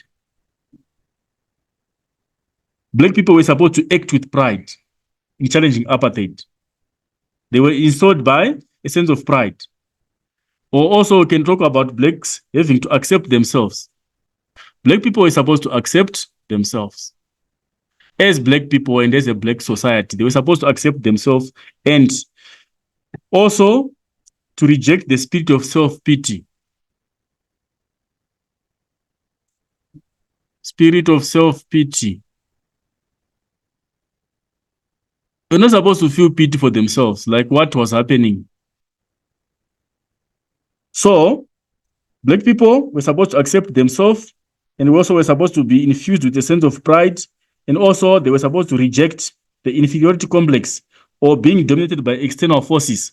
That was what they were supposed to do as following the philosophy of black consciousness, which means their lives were supposed to be changed, and they were supposed to follow a new lifestyle, which was the black consciousness, a philosophy, lifestyle. So you can explain this as a paragraph, you can explain this, create a paragraph, you can explain this, create a paragraph, and those points, they fall under the philosophy of black consciousness. And then you can also go on the influence of black consciousness on political organizations.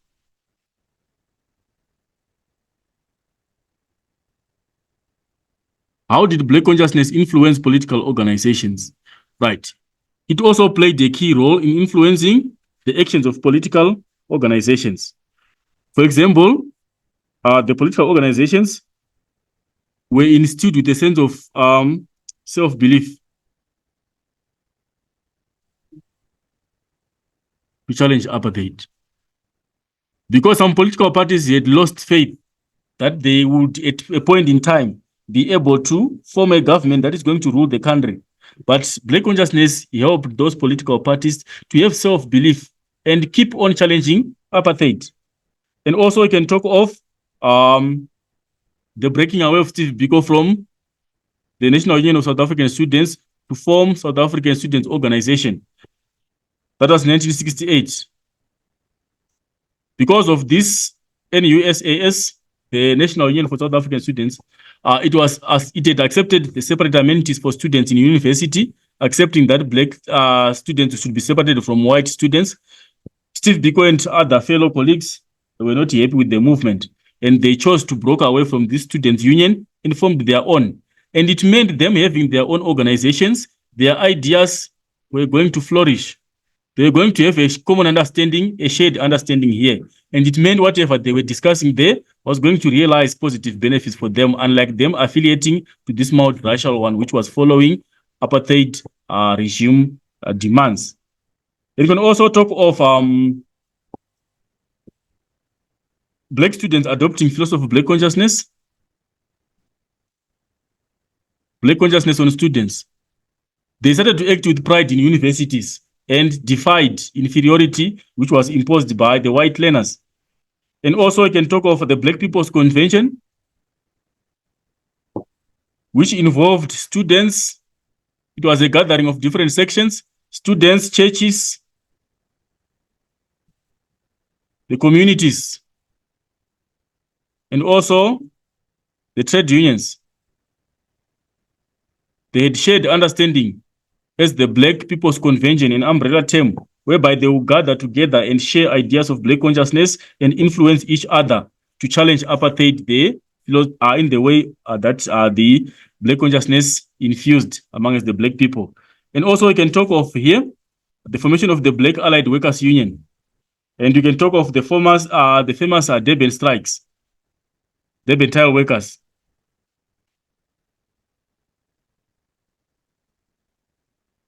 The Black Allied Workers Union workers also got to associate and form a collective effort to fight against apartheid in practicing their rights in the workplace. And that was also very successful, and it influenced several industrial actions across the country. And you can also talk of South African Students Movement, SASM.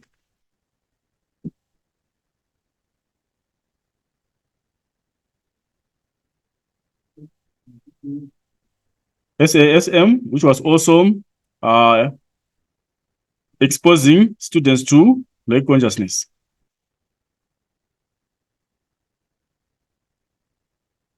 The South African Student Movement. It was also encouraging Black learners in colleges to focus on the ideas of a Black consciousness. So we can talk of those aspects and try to create as many paragraphs as is possible based on that description. And also to include, you can talk of the role of Steve Biko on the Soweto Uprising. The Soweto Uprising is strongly attributed to the ideas of Black consciousness. The introduction of Afrikaans as the medium of instructions in schools, it infuriated Black learners and also the teachers who were exposed to the ideas of Black consciousness from universities to fight against the imposition of Afrikaans as the medium of instruction in schools. So the Soweto Uprising, you can also talk of it there as another way of challenging apartheid, which was put in place by the ideologies of Black consciousness. Then you can also talk of the community projects. There were also community projects which were instituted to try and assist Black people to be self-reliant. For example, you can talk of community healthcare programs, or you can talk of the trust funds, or you can talk of the winter school projects, which were put in place. And you figure out the examples so that the Black people would be self-reliant and not rely on the apartheid government. And also you can talk of how Black consciousness influenced trade unions to challenge apartheid in the workplace. And also you can talk of the role of media on apartheid, how the media was also assisting in trying to challenge against apartheid. Right. So basically, that is how you can attempt to answer those particular questions. Right. So when you're answering these questions, what you need to do when you're answering the essay question, identify a specific point and make a clear statement for the opening statement of your paragraph, whereby there is a clear statement which is answering the question. Black consciousness introduced community projects for Black South Africans.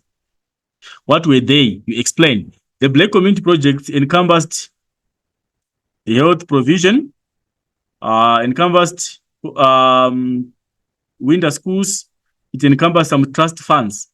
What was the purpose? The purpose was to ensure that there is self-reliance amongst the Black people. The Black community was not supposed to rely on the apartheid government.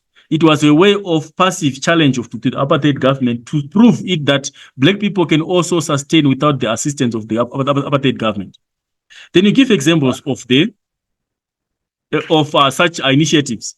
For example, there's an Empilo Health Clinic, or the Simele Trust Fund, the Solempilo Community Health Care Center, the Ituseng Community Health Program. There was also some winter schools that were put in place. Then you link back to your line of argument. These initiatives were a complete or were a clear passive way of showing the apartheid government that Black people could be self-reliant. You have linked back to your line of argument. You have completed your paragraph. And the other way of linking your paragraph, instead of you just referring back to the question, you can also link to the next argument, link to the next paragraph. For example, we are looking at maybe the influence of Black consciousness philosophy on the Soweto uprising. But before that, maybe you are discussing on Black consciousness influence on, let's say, for example, Black consciousness influence on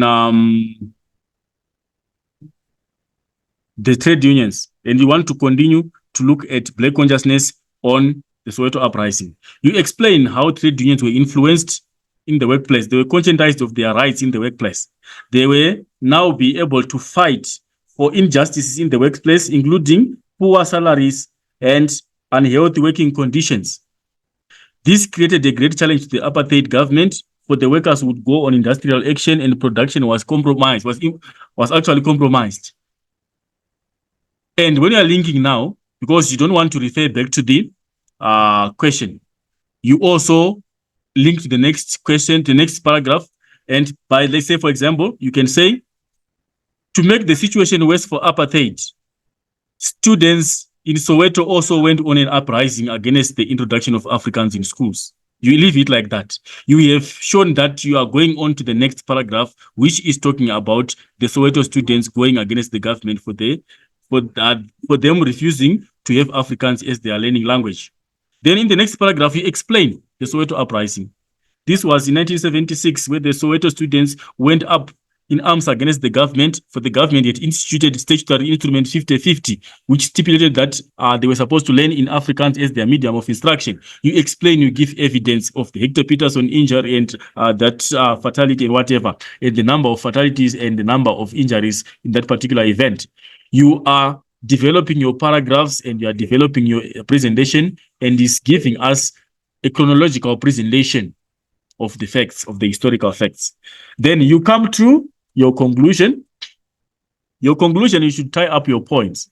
Tie up your discussion without repeating what you said in the essay or how you said it in the essay exactly. You are just summarizing the points, or you reaffirm the key point or the point that you think is major in your discussion. You're just reaffirming it, or you're referring back to the question to show that whatever you were discussing in the essay is in line with how you've come to the conclusion. And also remember, the conclusion should be reached based on evidence. We cannot safely conclude without clear evidence. We need the reader to be fully convinced that because of what I've been saying in the presentation, I can safely say that Black people were able to challenge apartheid because of the ideas that were infused amongst them by Steve Biko and the Black consciousness. Because without that evidence, we cannot safely say that it was Black consciousness which made Black people be self-assertive and promoted their influence on the challenge to apartheid. So we should have convincing evidence in the essay, which is a convincing body of evidence, and then we get to tie up our argument, or we have to tie up our argument and reaffirm maybe the key point or refer back to our line of argument. Then our essay becomes complete. Right. That is with the first essay, the essay on civil resistance. We can also quickly discuss the question number 5, which is the negotiation for a democratic South Africa. Right. What is the question saying? The process of negotiations for a democratic South Africa was riddled or filled with violence and tension that almost derailed the birth of a new South Africa. Do you agree with the statement? Use relevant historical evidence to substantiate your line of argument. Right. For this one here again, our question is, do you agree? That is where our question is. Our question is saying, do we agree with whatever I said here? Which means when you are adopting your line of argument, show that there is some form of agreement or there's disagreement. Before you answer anything or before you explain anything, before you go to the background of whatever happened, answer the question. You should have a line of argument for your essay to have a link, or for your essay to have good presentation of you linking back to the question. You cannot link back if there's no line of argument, which means you should not wander around. Start by answering the question, address the question demands. So in this instance, you are saying, maybe you can start it like, this essay fully agrees with the statement that the process of negotiation for a democratic South Africa was filled with violence and tension, which almost derailed the birth of a new South Africa. You can rephrase the statement, but as long as you are showing that you're answering the question, then that becomes correct. So, or you can say in agreement with the statement, the negotiation for a new South Africa was riddled with violence and tension, and that almost derailed the birth of a new South Africa. In agreement, this essay fully agrees, or this essay partially agrees, or one can safely agree that negotiation for a democratic South Africa was riddled or filled with violence, because we know that there were instances of violence during the negotiation process, and also there were instances of tension amongst the negotiators. So we know that that's the truth. So we cannot deny that statement. We cannot argue against that statement. We have to agree that statement so that we can support it using relevant historical evidence based on what we studied in the books. So after taking your stance, you give the evidence. We have agreed. This is a full agrees the statement that negotiations for a democratic South Africa among. Then why are you saying so? We give a reason as to why we are saying there was violence and there was tension. Why was there tension? You can give tension that the National Party was not always or was not timelessly fulfilling its promises in the negotiation process, which gave tension between the two extremes of National Party and the ANC. Because it was promising things, promising to release political prisoners, promising to bring back the exiles, but those promises were not fulfilled in time, which led to tension. Or if you want to talk of violence, you can mention any typical example of violence which happened during the negotiation process. You can mention that Chris Han, who was a key figure, was gruesomely murdered, was assassinated during the negotiation process by the right wing. It was a disturbing, violent issue, which also almost led to the derailment of the negotiation process. Or you can also give an example of a violent event that happened also during the negotiation process. You can talk of the Baipatok massacre or the Bisho massacre. Those were some of the events which happened during the negotiation process. You are just citing it as a reason. Then you give an elaboration. What is the historical evidence that you're going to use in the presentation, or what is the essay going to prove as you write it? Right? Maybe you can prove by indicating that the essay is going to further elaborate on the incidences of violence and tensions that happened during the negotiation process in South Africa. Then this one here, if you want to focus on the background again, you don't need to waste time on the background because the background does not give you marks again. The background, you can talk of the conditional release of Nelson Mandela before the coming in of de Klerk under P.W. Botha's rule, where he tried to offer Nelson Mandela a release from prison, which he flatly refused because it was a conditional release.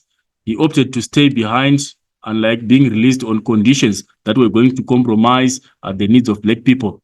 Right. So when you are now explaining here, the first point that you need to do when you are answering your essay question, you look at the 2nd of February, 1990, where you look at the opening speech in Parliament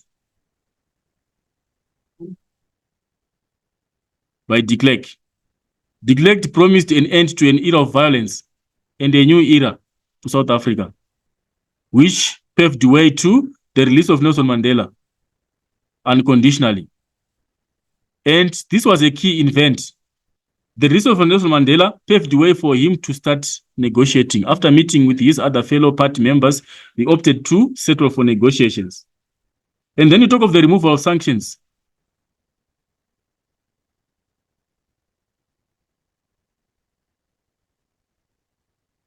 On Kosato and Azapo.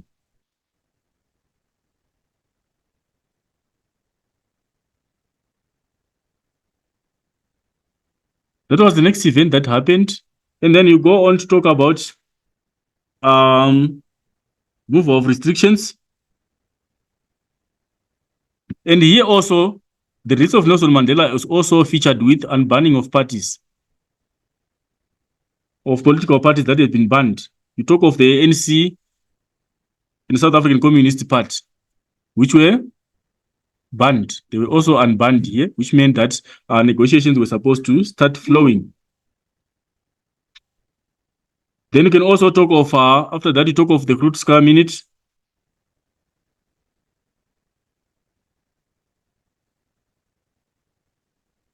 Where you now indicate that the ANC and the National Party met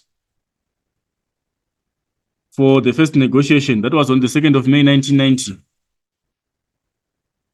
It's now negotiation process. And you also indicate what was agreed there and what were the results of the agreement. Then after that, apartheid promised to revoke separate amenities.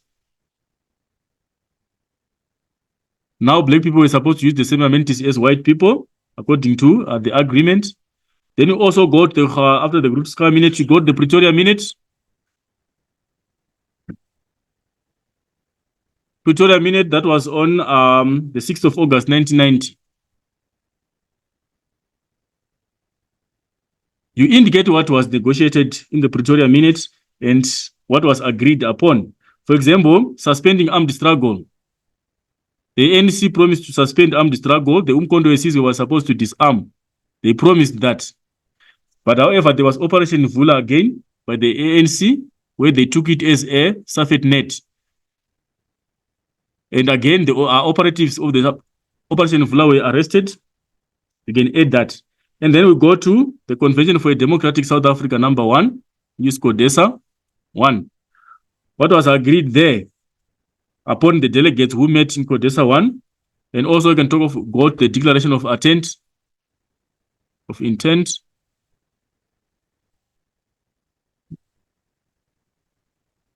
Right?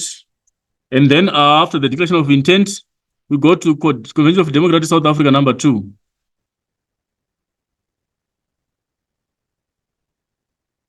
And which led to parties failing to negotiate on the constitution. And after that, there was ongoing violence, the Barberton massacre.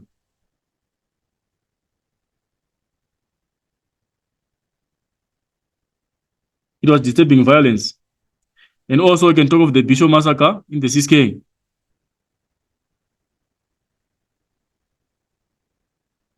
Then we go on to the record of understanding. After negotiations went to a standstill, we now had the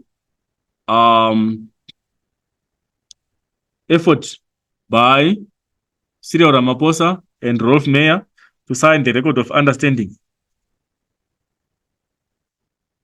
And this further resumed the negotiation process after it went on a standstill. Then we go on to, after the record of understanding, that was September 1992. And what was agreed then, the record of understanding, you indicate it. And you go to the Chris Hani assassination. This is disturbing violence, which was very prominent. Chris Hani assassination, that was on the 10th of April, 1993. 10 April, 1993. You explain how it disturbed the state and how it led to chaos across the whole country. And it took only the determination of Nelson Mandela to calm people on national TV, because people were now very violent against the apartheid government, for they had assassinated a key figure. Right, then we go to the multi-party negotiation.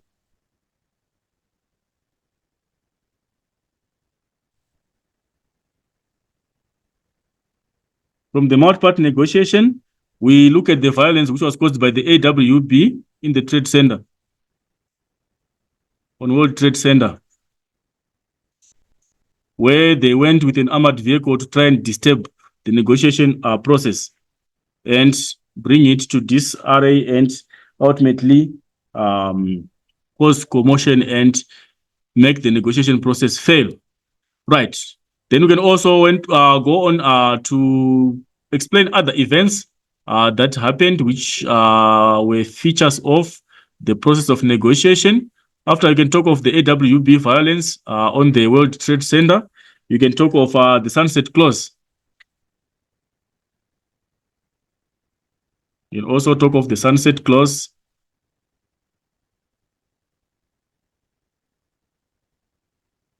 right? Where we can talk of the Jaws Law,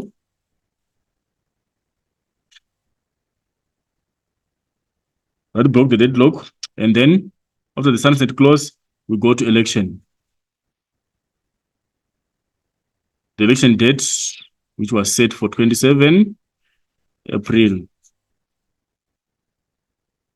1994, and the result of the election, where Nelson Mandela became the first Black South African president. Then it brings us to the end of the negotiation process. Then we have to find a relevant conclusion, which we should use to tie up our arguments. And our conclusion would have been reached based on evidence of what we will be explaining, what we were explaining in the presentation. And there should be convincing evidence in the presentation for us to be able to safely reach to that conclusion. And what we need to note here is we need to refer back to the question for us to safely conclude our discussion. We need to see the context of the question so that we refer back to the question as we tie up our discussion, or as we tie up our argument. We need it to be contextualized, meaning to say the conclusion must not run parallel to the question, but it should align to the question, because whatever we're saying in the presentation, we're answering a question. And then we're coming to the end of the discussion, which was a response again to that question. And our question was saying, the process of negotiations for a democratic South Africa was riddled with or filled with violence. Then we can conclude that from the above evidence, or the above evidence clearly proves that the negotiations for a democratic South Africa were riddled with violence and tension. And that almost derailed the birth of a new South Africa. It was, however, the sacrifice of the leaders from the different sides to compromise and resume the negotiation for the benefit of the new South Africa being born, which was born in 1994. Or we can say conclusively, it is evident enough that the negotiation for a democratic South Africa was riddled or filled with violence, something like that, which has got the context of the question. And then can safely say we have come to at the end of our discussion. So basically, that is how we should be attempting our essay questions.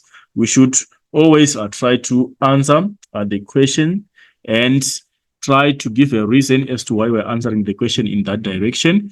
And also, we should find a way of justifying or elaborating or giving historical orientation of what we are going to present in the essay. That will qualify the essay to become a complete and a good essay, which is presented in the right format according to the demands of the history essay questions. So basically, looking at the nature of our questions, we should always be prepared to answer the three setting of the history essay questions. We know that the questions will come in the three formats.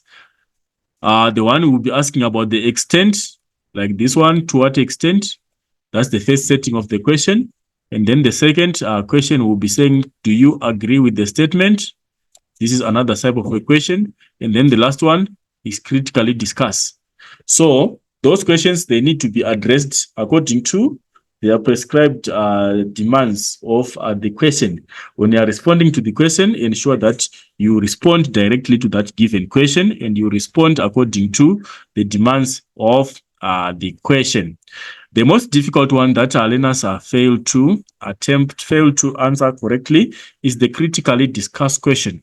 Because a critically discussed question, we are supposed to look at the two sides of the story. It's a coin with two sides. You're supposed to focus on the two sides of the coin and try to figure out sense from the two sides. So that is the most difficult part that I feel much learners struggle when they attempt to answer such type of questions. But overall, the impression of the paper is fine. It's a C. It's a an average paper where we expect an average learner to get a good score. Anything above 65 for an average learner is very possible for this paper because it's a justified paper and there is nothing much complicated in as far as the content requirements are the requirements of the paper are seen from this perspective.